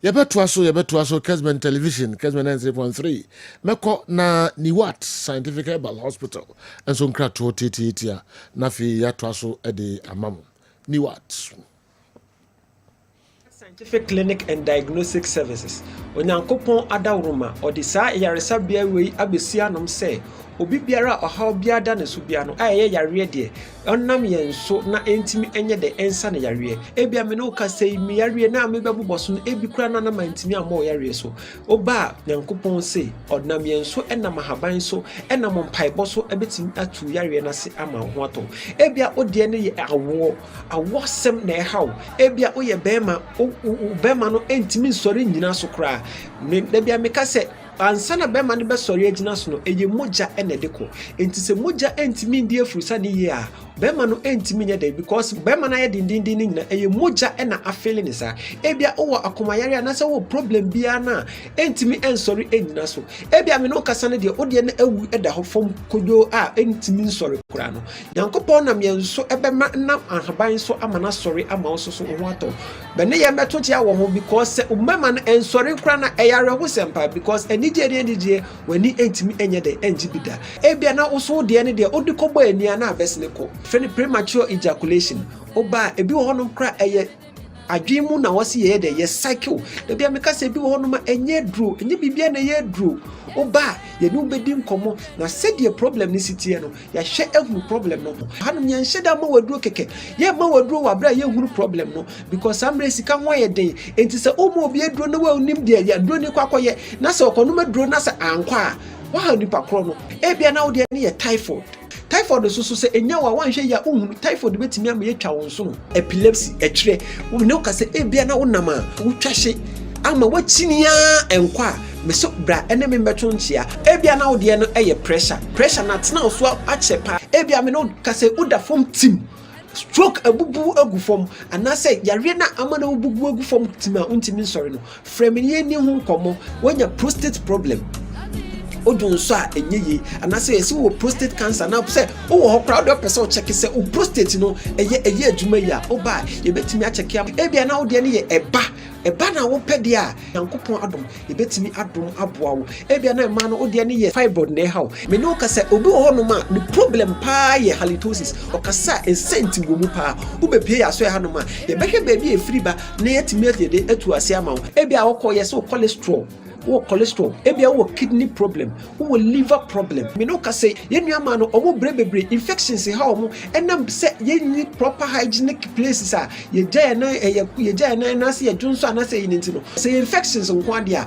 betimi aba ama ye nso so yetimi atutu ama ho ato ebia na wo de ne ye bone problem nkase mu na hwo papa okase mu hwo ebia na wo de ne ye ulcer ye betu ase e de ama me no ka say ebia na wo de ne ye hernia wo de ne ye diabetes odi ani ye pressure yare bia ha obia no emre ni ntie bia na mentime mu boy yare ni nyina so ni what scientific clinic ma se atonsu ba bia free ba e wo Ghana ha bia oba o se oba atonsu Monaco junction bedu a number no na wuwu on 0244 087 687 ofre a mema ya ba be faw aba ho udu adansi rural banka opposite pe ene ne yi mo se signboard ne bo ho kakraka e ho ni what scientific clinic ubo se ehonum no ya hihye ensa crate bebre ehonum adansi rural bank opposite Accra your mile 7 Edeko Tantra kwan no so no Janet Corner your kwan ho pe ubedru mile 7 overhead na ofre ya homa trufo no a ye be kire wo kwan what scientific clinic Nyankopon da romanti wa hoto ebeba amen.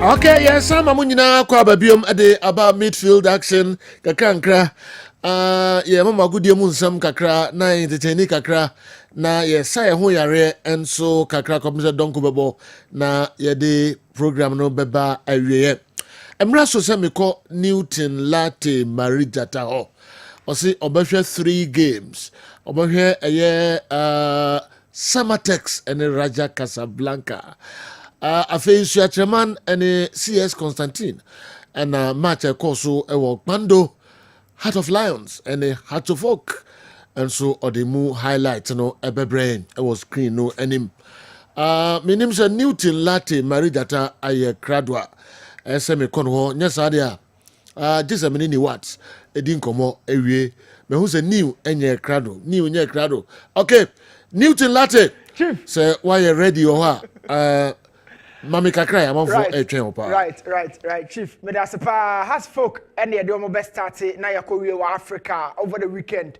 Has folk season no etwa so in a way of fans no nyina no peneso kra. Now of course enye fans no na peneso coaches na nkasa so omo pet results are eba no. Omo nyina try some find solution betimi di deal with the situation.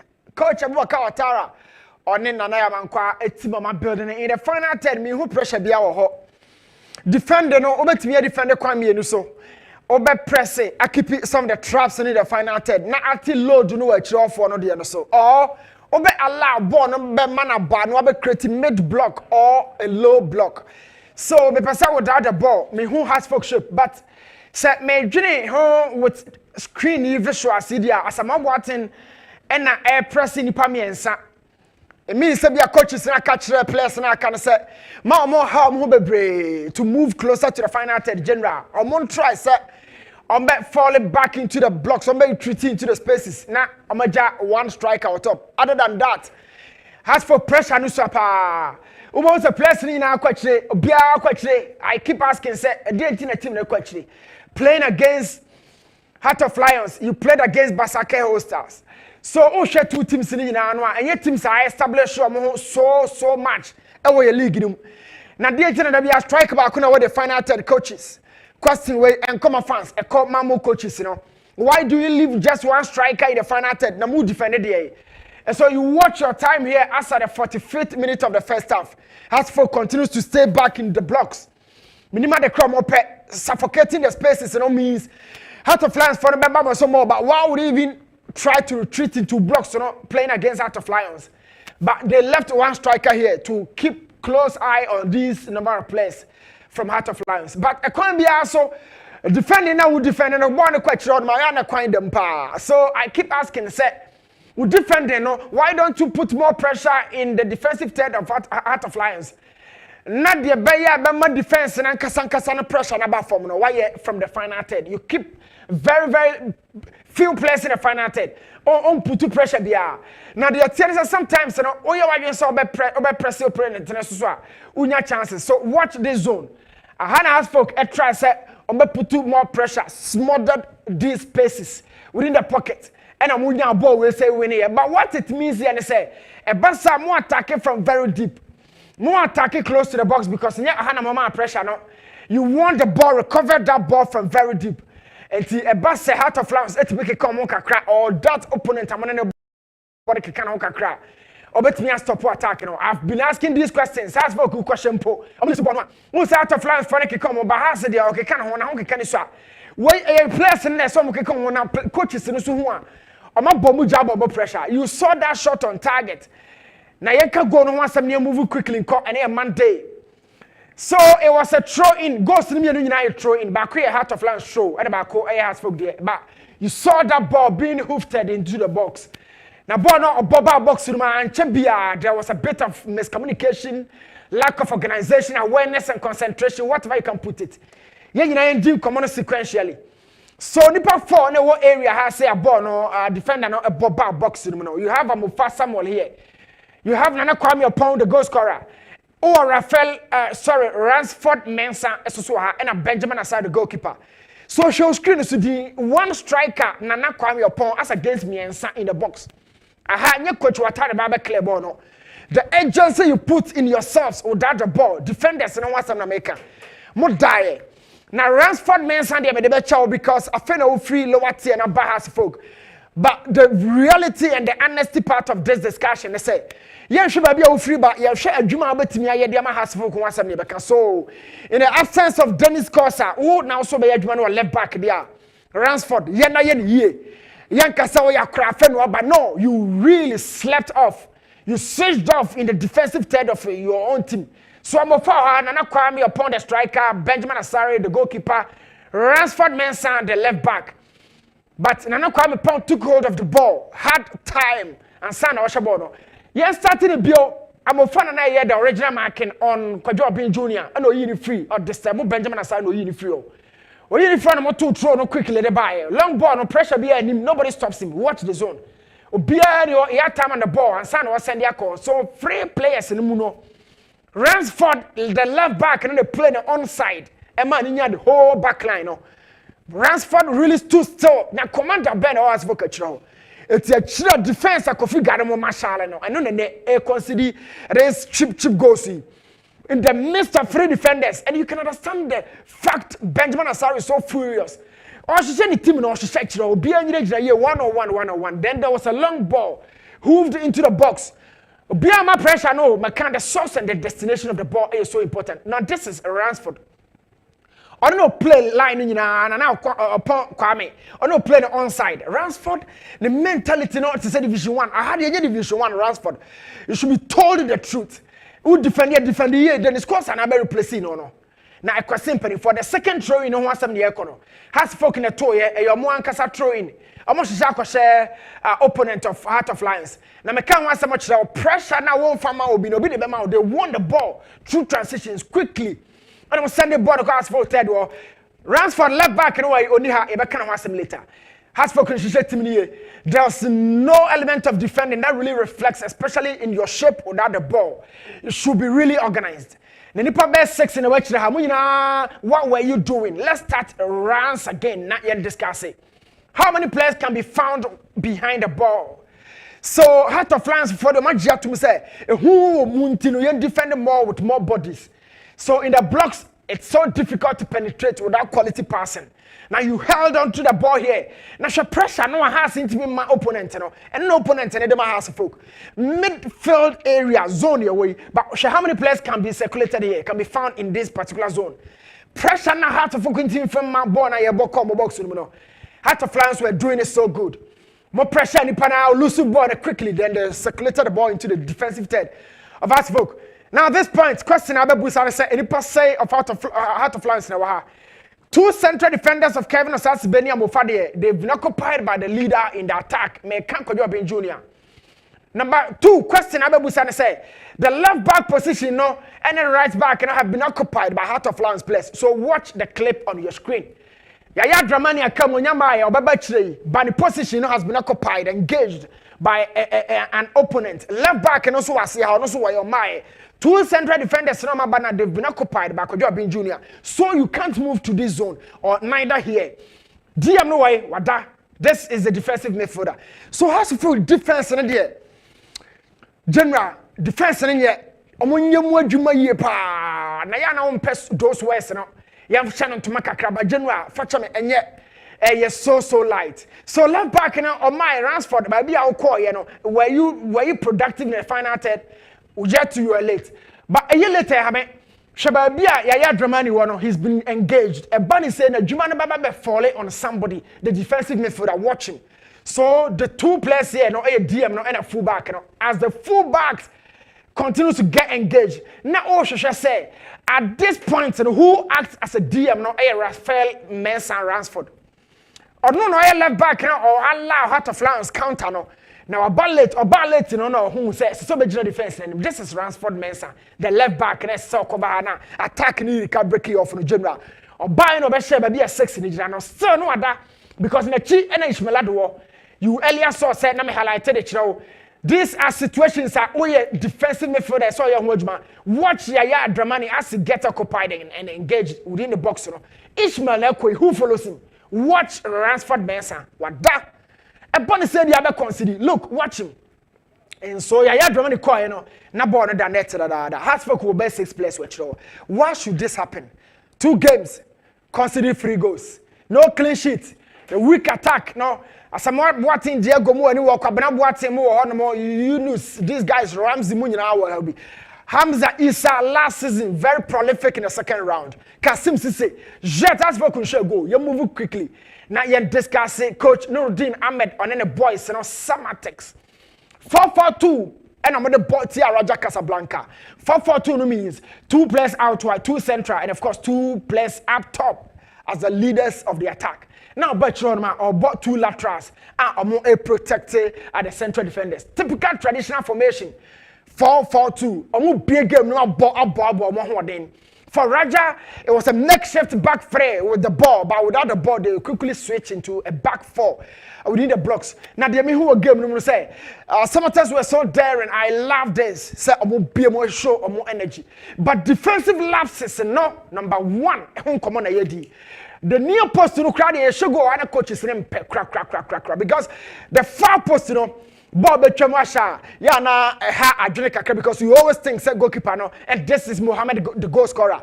I don't know now first goal now or the toe net, but I'll be telling you a lot about him here corner. Before the corner was kicked, analyze Coach Nuruddin the systems I'll catch the boys and say corner ball fan defender. This guy blocks the height of that ball and protects Kofi Band the goalkeeper. And you know Jinahano. Or born height, or blessed situation, the kicker, a very difficult situation. And you know Jina area, by distance, what to me about the and you know 18, The job of these 3 guys, and then they say, 2. This guy here will protect Mekan Enu, he will be protecting the near post of Kofi Band, and this guy stays in the zonal marking scheme. Now, the rest, about combining man marking activities or boxing, but watch it closely. When you say goalkeeper no by Bako, man difficult among the Obokano. But go no is smooth at the Raja Casablanca by virtue of the fact that concentration levels are dropping. So here, Mohammed is in the box, well marked. Somebody is really marking him, and at the near post, there's nobody here about distracted James Sewono, the central defender. So Omunyina na wo hono but already Mohammed knew already ko head ball no e wo Sewono pa at the near post. It was quick and smooth, very swift ball. But a bunny saying, I'm telling you, set pieces we say, Omar Heze. Watch the action and the activity here. It feels like, oh yeah, But from the movement of Mohammed, any house shift on the blind side or not the ball or beyond the reach of the protector of the near post, it was so easy. It was so easy. Wadakra, Africa is an elite level. The corner gave Raja the lead, and Oshaya, it was an easy day, said Raja Eba gave him. But Smarters really responded. Quick moves in the final third. Try set. Omobema combo no show. But one thing about Raja said, they always know a bit of information about the opponent. It will share counter away by quickly. And I'm going to try set. Omobe stay more behind the ball. But there was a restart here. Samates taking hold of the ball quickly. And I can tell you for a fact, 18 successive passes. Samates in the keepy ball. No. Now, recycles bear and 9 woman. A lot of low cutbacks, a lot of blocks. Samatas continue to recycle the ball and the chances. Even at the time you thought that ball no crack, they had about 5 players in the box, always making sure that box will say so this is a third cycle. A ball box and that was the second clearance from the box. But they show a lot of tenacity around the box, making sure that by the attacking sense of the word resilience, free area, maintaining pressure, and San Omunya Bono, and look at that howler from the goalkeeper of Raja Casablanca. But Michael Kessben made sure say this goal no one of the best goals of their journey so far. Mena Mekadika catch on passes and the network to Asosa, but the howler from the goalkeeper no. Samates Eba game and Samates were a lot of quality players in the final third. I want to have Mudi, Baba Musa, Emmanuel Mama, Richard Darko, all of those guys are in the midst. But Michael Kessben took hold of the game and watch this acrobatic goal. Kicking effort, but the howler took stage of the discussion. But this is Samatex Africa, almost show more strength, and it happens to be the 4th game. Ball omonet or the local league na yeboni nyina frefra. This was the timer Samates in the 4th game or more air consider. Now the second goal no more say no so there ehon kutwiri kakra. But this is an African game, opportunity to beat me for him out. This is Michael Kessben once again having a brace on the day. And look at the jubilation. But born in here before it was a recycle from the halfway, Sergio. Na born the coy na Isaac for quality left back. Me can want some ubusa me combine 11 no. Before after Baba Bono, watch Kessben. Was it an offside? Was it an offside? But these are some of the advantages of Africa marginally. Isaac for shot from almost 55-meter distance. But Michael took hold of the chance. Now, I say lines, because who said clearly, now we beat it trap na nisa, and now we parry rebound. So 2 goals now, goalkeeper no a show. Men can say some bit of lapses and my opportunity no. But okay, say Isaac for. One quality left back. Last game no onya goal a bullet under the roof of the net. But the movement of Michael Kessben, even before the ball was kicked, you could see say na Odamu Anisa and Sana only maintaining the position and Sana finally or the ball no kwakoto net or Samates taking lead of the game no. But the one thing I mention so say in CAF competitions utribe timi ayeye na wa fa ho say question na ye busa na me busa say Joe bi no say Samates ekoi. Is it a fact omokwa defend and I say omokwa the other goal against Samatex a man here 2-2 no there eyema reho kakra ba yen discuss go no. It was almost a similar pattern. It is almost second goal share no and Raja also the two net. They kept hold of the ball for longer periods of the time, sequential possessions. No man lose ball, no kakra, trying to find a way into the box of Samatex. Samatex said defender with more blocks behind the ball. But Osha's situation, movement has always been the major problem of Ghanaian teams. Become movement, I watched this zone. Bono Mwaki was running around, it was like a free goal. A free goal in the sense that Richard Darko dropped deep, retreated into the blocks. And started here, our time when James Sono MK foul was through. And I'm going to try say I'm going to ball na box room and breaking it down. At this point, there's no pressure on the ball holder, central defender. Now this long ball, no, and the Bema Wajina Kobe so. Now watch Isaac Afo very closely. Waba box room, hoping say is a left back for Samatex. Now all banana chip almost will be on a chi. This is where awareness and concentration starts. Kwame Bandie or negotiate how to stay out of the danger. and our team Rokasa. So Afuni, no so be aba. But when Afo got occupied, and Richard Darko so drop a bar as a new left back. Na eno ne ma Mohamed Bulasku, the goal scorer, no opportunity no. So share as a for now boxing has been engaged. Richard Darko holds the DM position as a defensive midfielder right now. And Mohamed Bulasku, the goal scorer now. Oba. Now Oba you call him or come box room. So Richard, what ba na why Juma as a defender? When you midfielder BM, what ba ya Juma work with the ethics of defending and yet to say what ba me a midfielder. So who say Bulasku Fanachi or Fanachi watch the two players because this is where the goal was scored. It will try and Ibahano na player now Bulasku Mohamed Afrika Koko Jiranechi.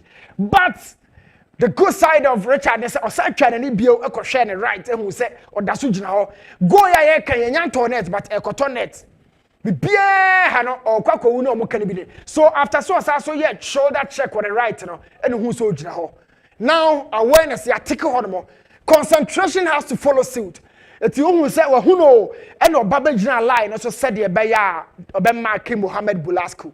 But watch it closely. This is Africa. And you only go stars and ball and you only became so much concentration because you are playing against one of the most dominant sides on the African continent. And to line also as a new left back or 3-6. It's a new left back now Isaac Afwaya occupied there. What do you do then? As the ball is being worked out here. By Wadao, by position he's found here. By row on Yajumabia. He left Mohamed Bulasku and the ball no kokotonet. Oh, we know Basa no Jono. Richard Obabokuma, come and work. Step up your defensive game. And let's say that we are injured and find the final third before we see your brilliance. You dropped very deep to help defend the ball. Without the ball, that's your role, even if we are number 9. You saw this guy, followed him for a short meter distance. And Chebia, when the ball was later flown here, not what thou call off crowd. So at the end now, buy you wasted energy in coming.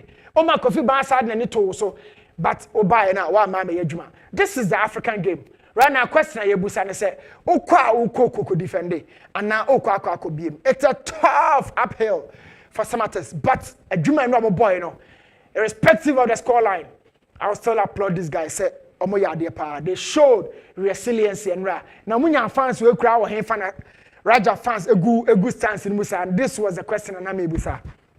Nyambo China, Kotoko, other games, you know, Adriana Stars, Bechembo 0-0.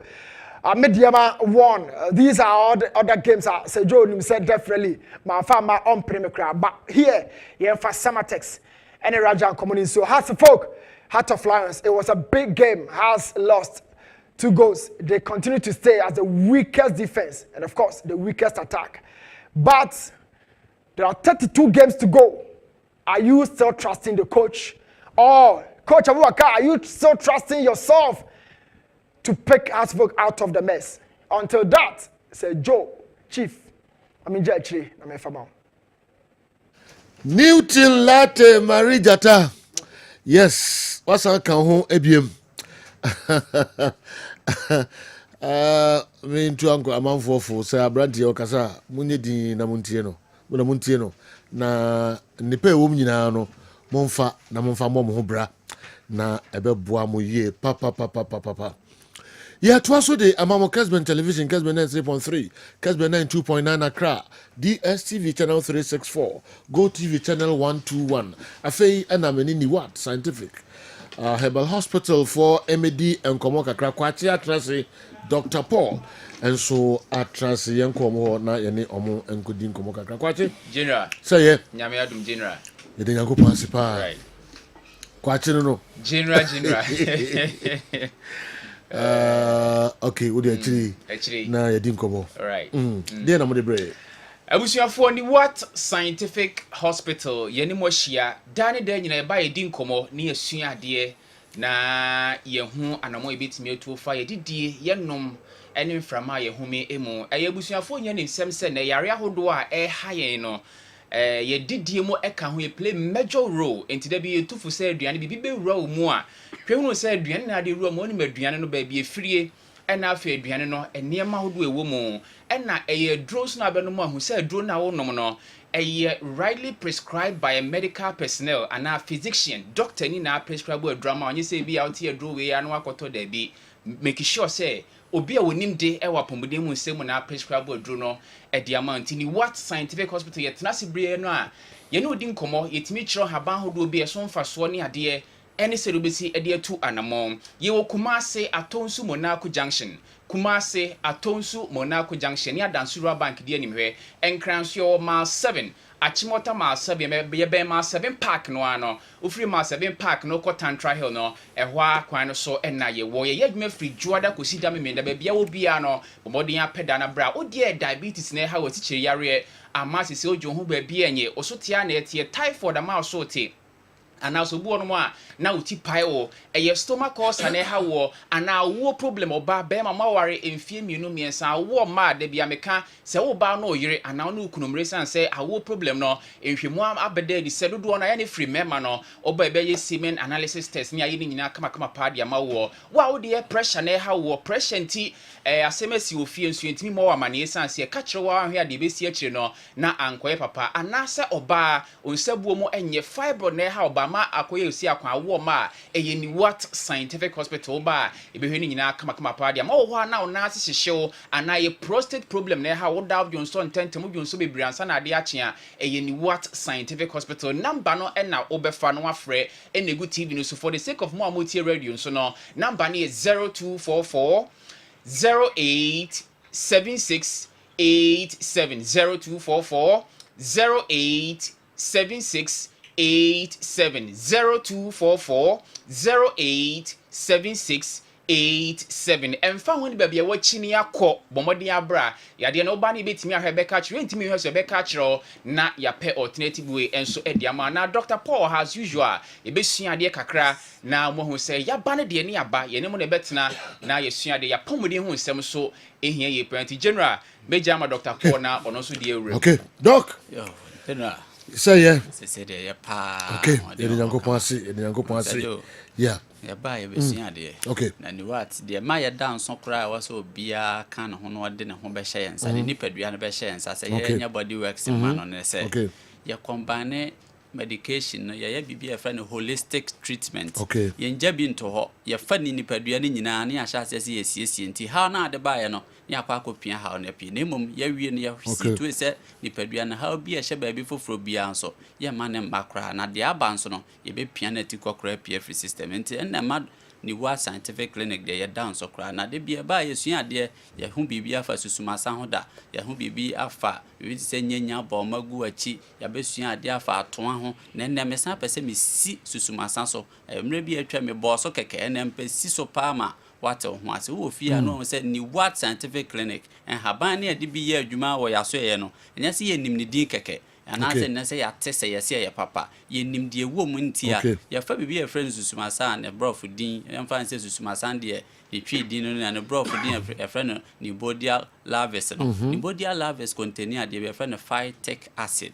phytic acid na ba bia phytic acid wo bia ya na bibi ti se trips na kan ho sa nnuane nromienu ye wo susumasam na dwuma pa na sen se wutie mi a ade wei na ma apomodin eye different kura nti se opesa wo di onipadua ko ja doctor bi opesa wo di onipadua ko ja hospital bi a de hospital a mo bi yam hwehwemu kase hwehwemu akwa animu kwa akiri se de be ya be ma onipadua na how bia ma onipadua nim me se phytic acid ma san so about trypsin so trypsin nim ne phytic acid ni nyina wo susumasam ya dro pa na wo na wonim enti ade na ewom ne ye twe sa ahode we mienu a ye de ba de honam tutu onu ne yepase de ye sa treatment no sa so ne behwe wapos ba bi e friend say wanya rheumatoid arthritis ne akọ deal with it make ka ofie de enti honam tutu wa no madura enkoya man hawo aya na ye autoimmune wa woni padua no immune system a Yankopon abose eno no fight against diseases no ono ana ase twa na ho ne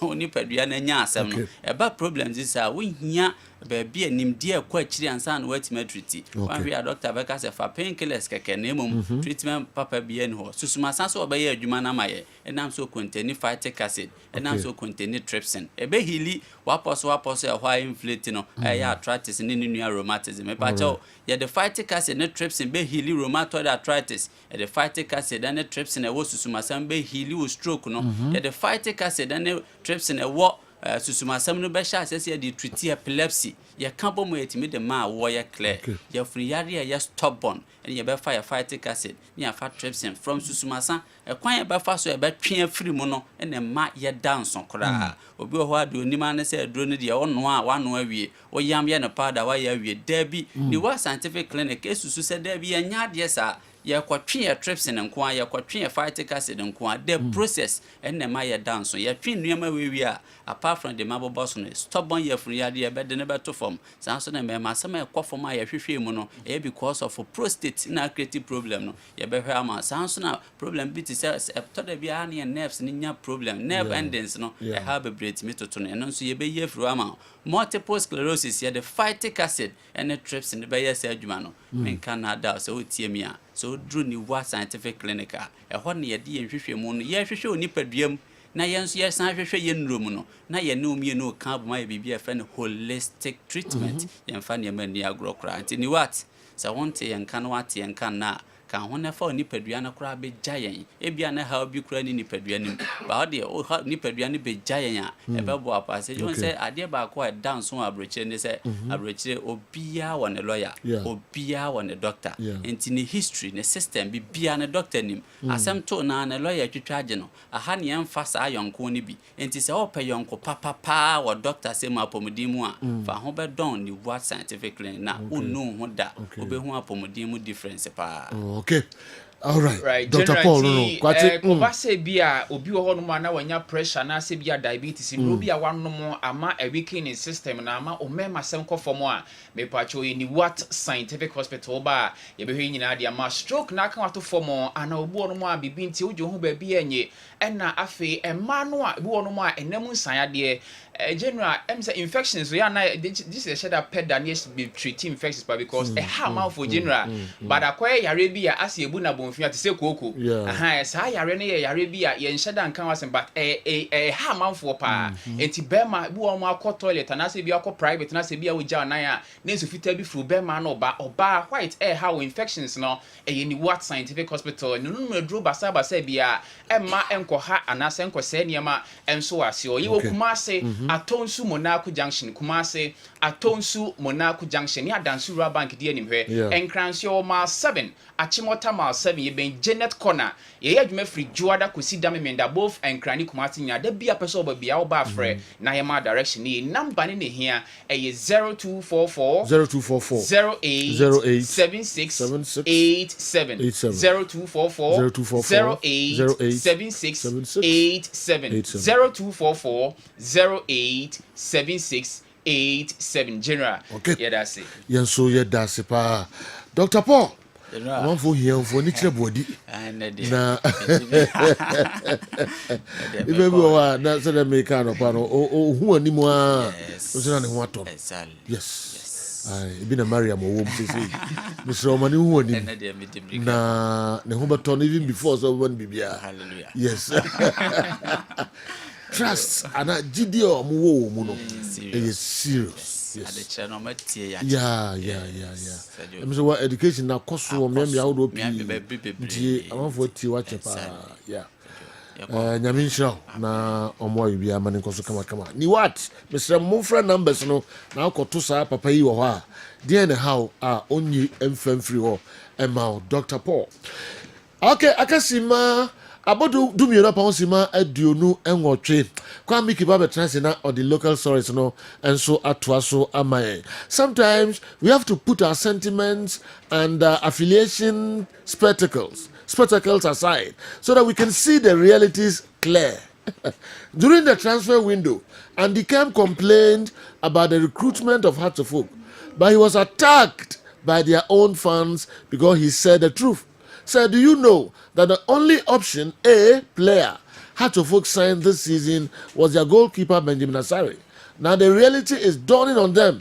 You cannot do same thing every time and expect different results. The coach is tactically bankrupt and their recruitment are like African leaders. The ones sacked are better than those that replace them. They have to sack the coach before it's too late. Justice Mampon Asem Health Center and the way and so Brian Okocha Say Joe Boko. You was all about hatchet. Ah, Joe ba hatchet. And the be here right? Oh, yes sir. Say kotoko mo ye dey mo ko boase ana mo ye dey. Say inspectors na ba hwe boase ho. Na say na eko. Joe, information kakra me some checks bi na mo dey am me say omo be hwe Friday no but omo nyam for more report my. Okay. But as and na me no ka say kotoko afa enkrofo a say stadium ho dey. Sabi omo pepa ho omo yesiesie ho kama. Aha. Okay. Yes, and ho adwuma na omo ye. Okay. Ntimi sure say niam ye question ni de. Me sure say enye danya. Positive things baba enintina nka kwatokofo enko high ni pass mu nkosiesie ho ma. Leader ko e the videos bi ni ade e breme. Yeah. Minim Tony say me push ba mo honom say ready a. Ye hwe de koso e wo oboase le. Omugusu amo pra ho mo pepa nko VVIP ho ne ba bia. Ne me koso kama ntimi sure say Sunday de say bibia metwa ahomama ba ram wo kese dia e bia you go buy your first match ewo oboase. Wow. Me say nke be me de pa e ko oboase anka me pe. I see.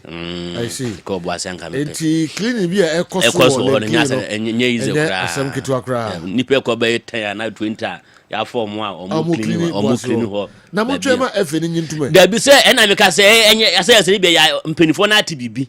A be positive. Enti na omudi ka ma we nu ye den. Enko na mko ye bibi because bibi omunte hwe anga menye se nko moboka akwa fa binu mo se omuntu omko na mko aha and so far as wa hu se bibi se ekosu ni de na je se positive results ye da na news beba eni na enanka yanye yanom de akwahye otokuru mu ho ba bia sa far as ifo we nke ya wie ohu abas ntina o friend say farasi yan onim lenkri abakwase mabo udin mi mbo udin ye de ko bi lenkri ba ai onim lenkri abakwase mi mbo udin lenkri onim na abakwase sade enu mo match abas na lenkri abakwase say ya na 2 matches 2 loss ntina o ba ha ne banarai amane ma fi banarai na o ba Sunday enu mo match ma fi banarai Sunday enu mo ne match me ka ye ne yo apostle so wa dia bon ho kana wa ba ji say yarum mitie no to ne sa ba yarum ye yo say yarum ne wan on say mo ne yarum ye say fa say yarum woni e din pa o yarum ye say fa say yarum mo yo bisa ne say Sunday enu mo match ana me wona say lusu to aso 7 wo da so tia wo NPDC 7 wo du ye e kwa lusu aso 7 that's a bonus grab because you am tiase me ka here Sunday match for any apostles abas woni e din asa dia to you chama wenya ne edi o eya patapa wo ne edi apako matches na mo nwene fako Lions dabi oni edi apako Lions and you talk ya ba wie that means you talk say ya ba seven na say we ya talk say ya ba wie no declare champion we champion de chemwe chefo bia maye meba okota meba na abas phobia maye bibia tu osimutu mu lusu tu 7 and you dey 7 and you dey 6 na omu lusu tu aso bisa ya bo yo bisa so to so sen enye de chemu na ya lusu bia ni aka ha se na mo na lusu tu aso na bibi to na ni na bo ko se da bi mo to so sen 7 now we ya to so 6 o na mo to so sen again 5 se jo da bi 14 mo na be 10 o se so ba ko 14 1 se 2 1 se 3 1 se 4 1 se 5 se league log ni ya bo fit to has na dia ni mu chairman munda be chairman okay meko kwa me Mickey o na Mickey at the local stories no aguo at the amaye ya ba me jai ni nyina de amamu okocha hey pop me odum mo mic no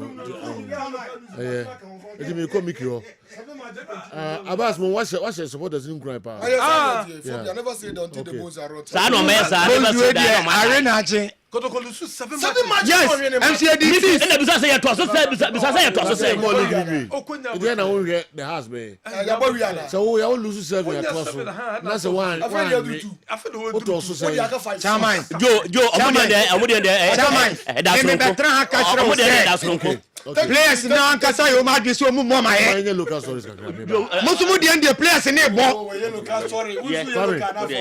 but what's the house players no supporters in yes oh include we crash we dey pole What general yes you free the Ghana Football Association obaso ye. Woman they told the honorable sports minister nim say sabre there. Woman betima ko frɛ CAF abade. Say CAF MBA inspection various stadium no. The tutu Accra Sports Stadium and a Legon Sports Stadium. But Ojidi say dwumadie ɛwɔ hɔ a ɛwɔ se timi ye free hɔ. Ye free over here. On metro monsa ama CAF aba inspection no say the be metima G baba yara sorry metima G Accra Sports Stadium and Legon Sports Stadium atum because they know moba ebeba with the cost and into Ghana Football Association advising minister and say there be omo mienye dwumadie bi osi obi awie ansa na omo ba so mo koma omo ba wie no omo be inspection no man ji antuma cost and aba ediama Ghana we hihia efri GF na so ya kwako piem dem the sports minister yet was what team sawo do momentum ambo Ghana Premier League ni bi over the weekend womu prepare towards womu next game ombebo Kumasi Asante Kotoko womu boy kofa KCA omene bekwa Heroes and a boy womu se bekwa Heroes by 2-1 Emmanuel Entry and Saka Dauda and a tontana no edema Kumasi Asante Kotoko asat now Ghana Football Association Emma confirmation se Kotoko ebetima bo ewo Linkley Sports Stadium wama babe inspection no ewie ama womo ekwa kwatra se na fe decision no womo di aba but Kotoko de omo gidi say Linkley an mbobo nti se general Linkley womo yamaji se komo kofa Zoom Lion for na ka Zoom Lion etimi akọ cleaning eye Linkley womo see the only problem with Linkley eye fin and the stadium no eye fin ye papa internet komo kope Zoom Lion for no ma be cleaning but asesa ama se supporters na and ma pen crofo asabre womo cleaning Linkley Sports Stadium pending say GF club licensing board ebejatum se Kumasi Asante Kotoko enko yusu oboasi Linkley Sports Stadium but asatana de enya de confirmation mi abasa Kotoko eko Linkley akwa kosi akan enso hom eno ene se de city Ghana Premier League na matches awdo enso timi ebaso Heart of Lions eshe has 2-0 bechem ene duana goalless draw Brekum Chelsea ene Karela Brekum Chelsea she Karela by a lone goal Bazake, Holy Stars, Etrefini Dream Square Tipenko, Young Apostles and so the Nations, goalless draw and a game in the end year. We and the matches Saudwa and also Etimi Ebaso, our Ghana ye Premier League in the moon. Coach Saudwa and Samadori to the Nansanado, Yanko Cup Champions League and Newton. Wayan word Jumam, Amia who said the sequel the mass summer test. Summer test, Wamo Enso Trefie, and a Raja Kotipeku 2-2 and game in the NDM. Our Crash Sports Stadium 2-2 and a game in the NDM our Crash Sports Stadium coach a day Emma Samates was so happy I'm a Nuru was so happy with the results Nensa Ekanya our Crash Sports Stadium hall. I'm not a happy person but I think that we didn't disgrace ourselves but it's like the equalizer during the second half is like we just dish it out to them and that is small from we didn't defend well in that situation. Yeah, that is we were wasteful in front of goal, and I think that cause we are aware that when you make minor mistakes, they punish you for that. So, but all not said, we are going to fight back. Now we have seen them. I've seen how they play, so I also see how I'll strategize to go there. They are using some antics and all those things. So we'll see how we can be very, very resilient and then fight. We have to imbue in the boys' fighting spirit, and then so that we can go and fight them there. Can Samates cause one of the biggest upsets in African football? It's a possibility. It's a possibility. Buthok delivers. That's a flick. Coach Amenuro says a possibility so metimako Casablanca no metimako akonya good results and so rather for coach Rasmer nisemodi tu jano say ono onye happy with the results of Mabenya Accra Sports Stadium ni tichu Accra Sports Stadium pitch no enye we sema rather for coach odi tuja. Not happy. I'm happy because we don't lose the game, but normal we must win this game. Of this field where we play is not possible to play, but how we play today, I say congratulations, that is big win for my team.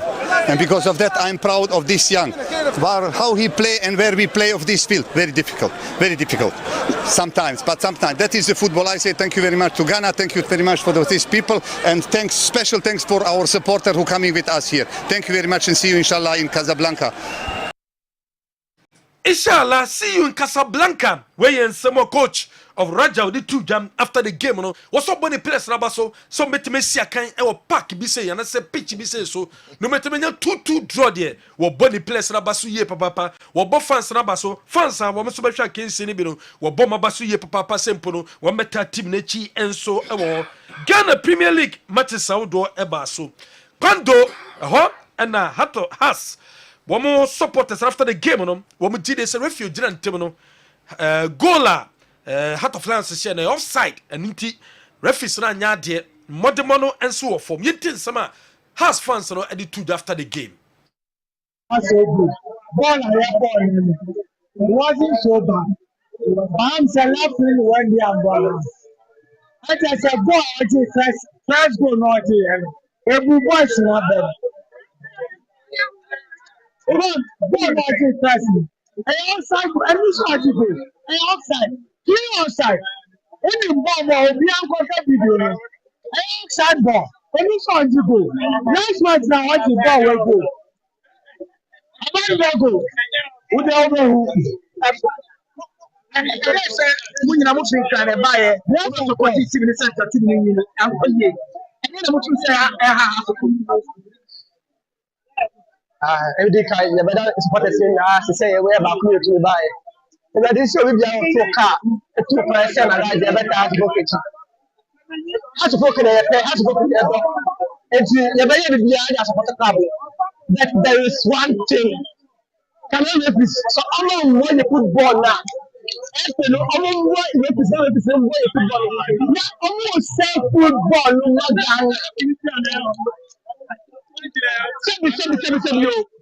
yeah, almost yellow. The bubble ball. You know the two car. I to place. I so you next time they do not the place back so now we take one decision. I think for investment now. Be now I'm why to borrow. As of today, the magazine has to support the area future is future. As of what and I have, I say as of 24 we come now to commercial admin because you know what you know. Baba fit you so one who do mobile. You know coach you know the sir I think before say oh Baba no is a player. I say taking time not a player in term. Because when I want to know abre, tell me so abre. As I say as a film, we have to be as a football. Because the ball, only to be as a film. Oh, you see, a coach of Vestiano. Oh, that's also that's not my year. Still, company one boy. Ball offside. But I'm wire for this.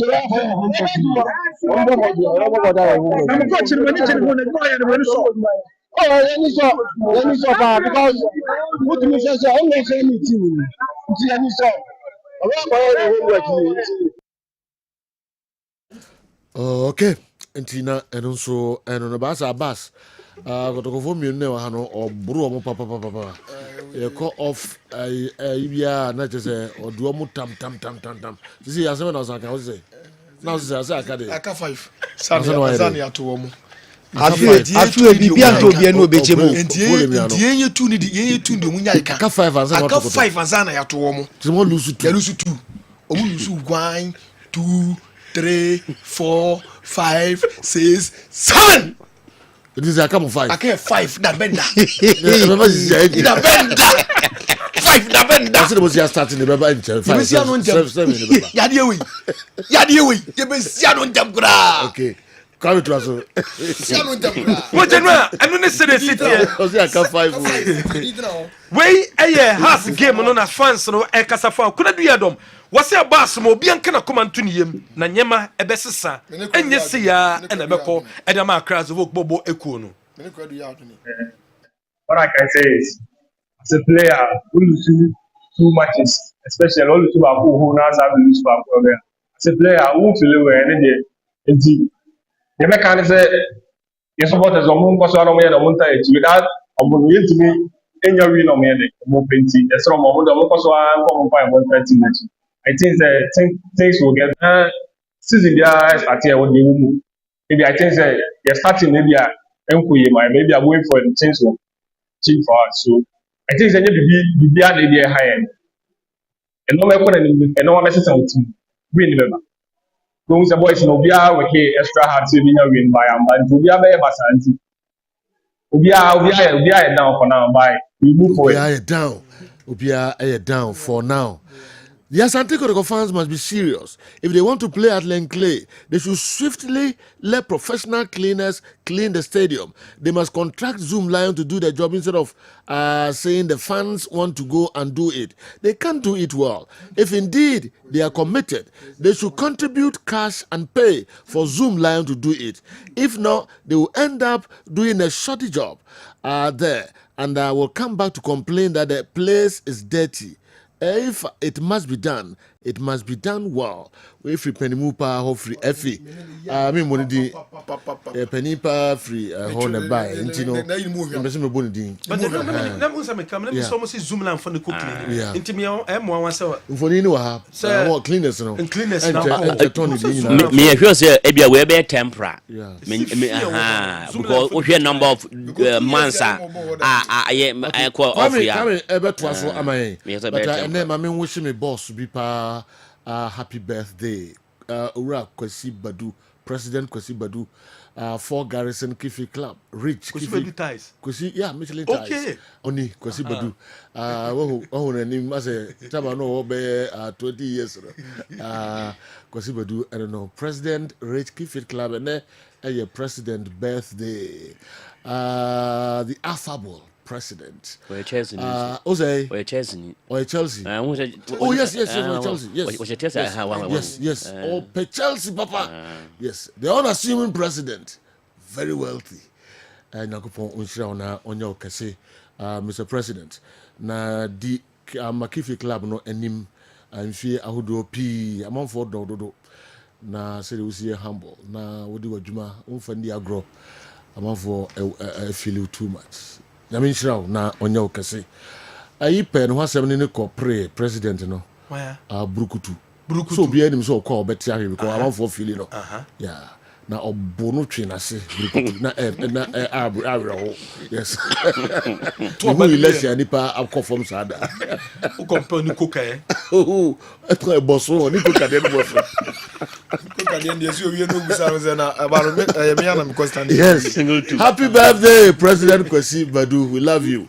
Okay, Yentuaso. Coca-Cola say Coke force me fan to him. Some prizes, you know, one more review prizes, you know, and it is so Coca-Cola, Fanta, Sprite.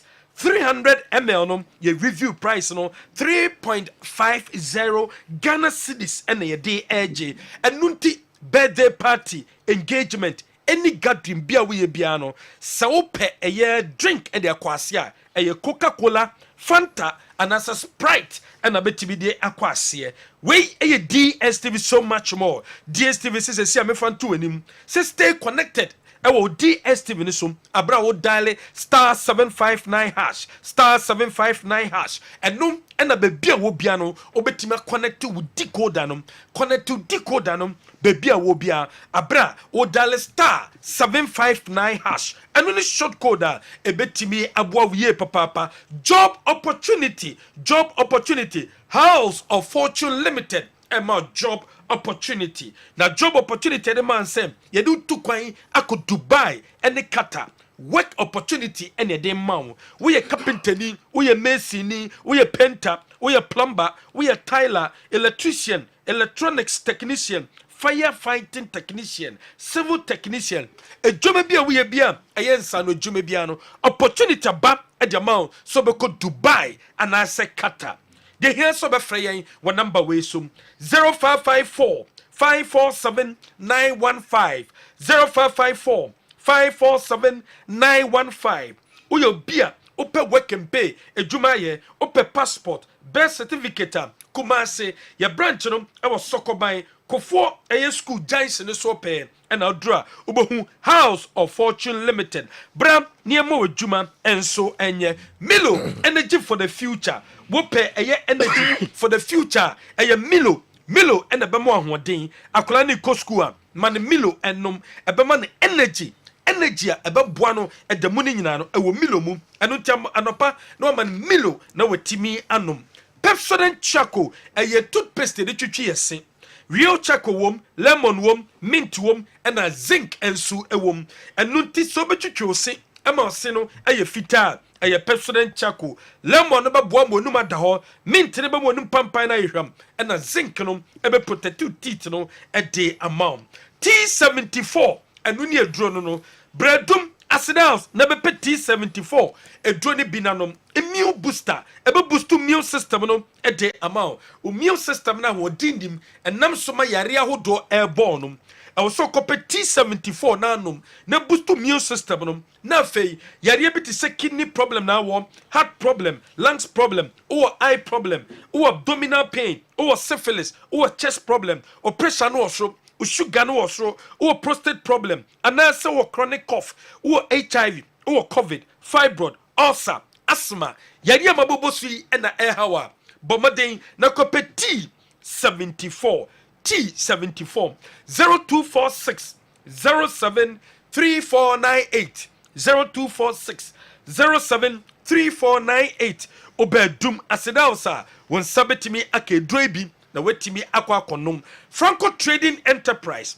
eton television size ben ana pebiato laptop Nokia phone Samsung phone for when it Franco Trading Enterprise CCTV camera ana pebiato Franco Trading Enterprise ana kwa wonsa ebetimi akebi wobi ton uncompleted hostel ana auton ewo jachi pramso ebe nursing training school no ewo jachi pramso building no ufri eye jachi pramso nursing na onanti 2 minutes no wadruo oto dan na either so betimi da residential flat and as a guest house and as a obetimi da hostel wo bia wani je wono frɛ wo number we so 0534 600 818 0534 600 818 and that's a 0506 04 05 06 0506 04 05 06 offer number way so ya beje so Reform Healthcare and Research Herbal Clinic Dr. Jimaino no Bomadena Dr. Jimaichira Kwan the heart doctor the number is 0244 626 166 0244 626 166 Reform Herbal Mixture. One Reform Herbal Mixture. Oppression no ecoform. Oppression ye the mouth. Sugar level ye the mouth. Obia when you stroke. Obia empono and take a crab no abre. General body pains. Uti pow a Reform Herbal Mixture. And I was saying nom Reform a Herbal Mixture plus a Reform Power Capsules. A wow. Emma Bema juice on tentem esucha Bema no esu eti esu betwa ediamao Reform and also kopebi na eboa wie papa kope reform ni bi na solve problem no ahodo no emfa emao Reform Herbal Mixture plus Femicium 442 waba besie wodo no waba no mu a ebesiesie oye papa any drugstore chemical shop bi abekobia no obenya biato your number is 0244 626 166 0244 626 166 Hebaso cream a cream of Bema na UC Bema ni obesie mu a na peso bo adwuma a Hebaso cream no and also apply Hebaso cream ni bia ebeboa ama ni obesie mu a enigye no aba ede amamo any drugstore chemical shop bi abekobia no obenya biato your number is 0244 750 510 0244 750 510 wobi asisi o ya okotodwe woposo kope elephant ointment wobi a empono problem se kokom Sadik Herbal Powder sabigu timu sabigu kokom Elephant Herbal Mixture ewo dwaso koko ene how ene de flazon 600 aba ene ye stroke drum general yem fancy okay mema reps no adi nkomo kakra akasima be nso na epeja emu na fe no nan na ya behwe matches no mu yie papa enso de mamo okocha wona ba ha kane ma mensha se sima mienu me hwe de obetimi de abrayen ene eye ku aboatma Lampard be Ekuya Boat Marijata. And so birthday. Yes. Marijata. Salam pemprem Marijata. Oh, okay. Edin me na me de man. Wow. I mean pemprem Marijata. Wow. The nisu ya dimbruta. Hey, I see. Share. Okay. Ekuya Boat man. I wish you happy birthday. Lampard. But only has force in the namo. Some me away sir. Only has a very close. Maybe they be on in the I know say and I'm here to say nkomo ya husband and wife cry na jama say I say be father ya so mugusun so. Happy birthday Lampard. Yes. Otoko nipa but was I was soft heart ma has of folk. Oh yeah, I'm okay come eat na wa ka chini bagro. Yate. All right, mami tiwe. You me da say mami fa kwanya na okay. Cleaners na mo de call hono. Mate. Tony, my enhwe no so kakra. Yeah. You me da say mami fa kwanya so na me nchia ye supporter ba ko pa Roman Father Mike. I am Marco Ben, Carly Priest. And Eric Boadin so became. And now could you find ba could be a pow or bitch Tambale, Fenty Jenny. Okay. On so shall power mention. Joe, my member games na of course over the weekend. Sure. O kari nyina. There be back up. So cleaners. Over Zoom live for normal cleaning. Oh no more. Need that could we be back home. That's the 2 and over this story we na Amazon. Need that go. There be Omudoso. But Joe, nka say e be ye fe pa ne de nka me feel say nka ye nya company bia. If me kwatoko kura ye one guy bi wo watema or no want inside industry no to say o clean offices na de ade betimi say ade no kwa mpe de ade de amano na nko my na say no mo de step pa de wo be kwa wotena na wotu nyina na asna ye fi into Joe back to the games no so obi anim say kura bia over the weekend me ansi aka because of your name so train na ye born so more Africa into ndra anopa the game e share so adakwaja achi ye ne bekwa heroes enka no chairman so lo team na otie na woton ye no waton ena ene omukwesi aka adakwaja achi nyame ncha de etimi di omotikwa ka for by 2-1 na ohwe free kick bia ayi Manuel Antwi ebo ye ne de ajo boy ne de minim se nyame yado na se timi qualify ko ya ay nyame yado obekɔ bi bola boy ne bo na no de papa na meda ayifo nso wase Pando Heart of Lions Joe me do omase pa ja me nhire om papa nano me fasting Saturday no me breaking the 6 say na be ya mpa bo me boy nyankopon so tie no say ne me hwe na me nsaka ai do me de me ho ato me pa wa ho nto me de wa wasem we na abas kuro ya betena high catch re say yes ye ko US na yankwa na ye ko tena Cape Coast omo de omo ko aburechire benya Togo aburechire Togo no amko ye passport no amko omo de ayi your friend is ayi Ghana card aburechire Togo na akwa na wunya visa no e boss say utimi wura musurudu e boss say utimi wura musurudu no wo se ho no amko ye training enti training no amko ye no jo Abbas ni we de o na tigan enti aburechire training no amko ye enuni Abbas e wo so ni ye de yankwa aburechire o ye de Cape Coast ya na ekọ. All right, good morning, good afternoon, Wafa. Please tell Abbas that Heart of Folk shouldn't dare come to Abrankasi next 2 weeks. Thank you. Nations FC will dismantle them. Defi. Ken Boachiansa, okay. That's match your board draw. Can you see me that as not of him? Because nations need 2 matches, no 2 points. What draw? 2 matches. So nation and companies are. It's the opinion and Ubenian Abrankasi.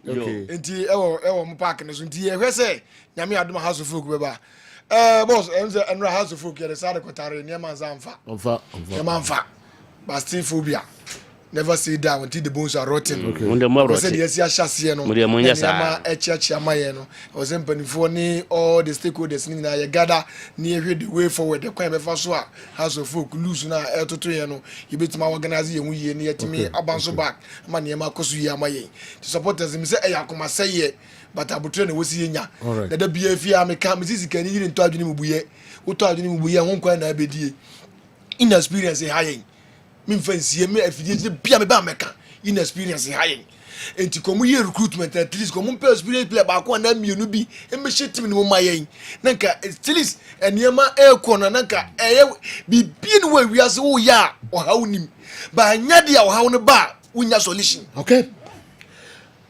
solution beba yen fansia na enche breaking news abajafo enso beba na omo aba betra say Ivan Santry yeta from CK and your birthday Columbus Ohio USA and Ivan Santry CK Columbus Ohio and your birthday yen wish also happy birthday.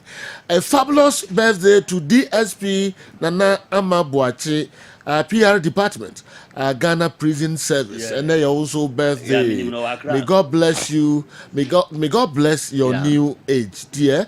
We if you need that, I say and wish you also happy birthday. Emraso, I say me peja me mu na breaking news abajafo and so eba be transpole me go. Achama yanko ye recruitment ne ya to players has ya justify enu omune me betena ha ka kiro mu say abasi nya watare shanwa maye ne emfa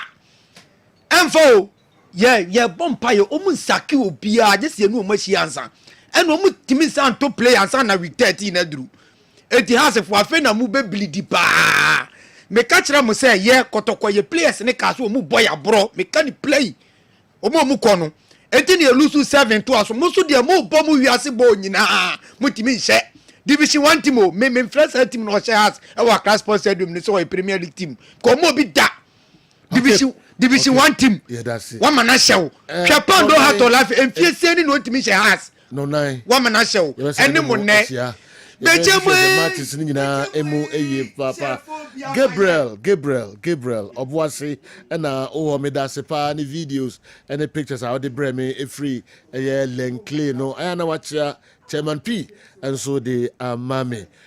Breaking news up next the nyina see yensa nhia no nine ewo Kessben television so sanso and Kessben 3.3 ye the extra time dwumedie no ebebrem yakram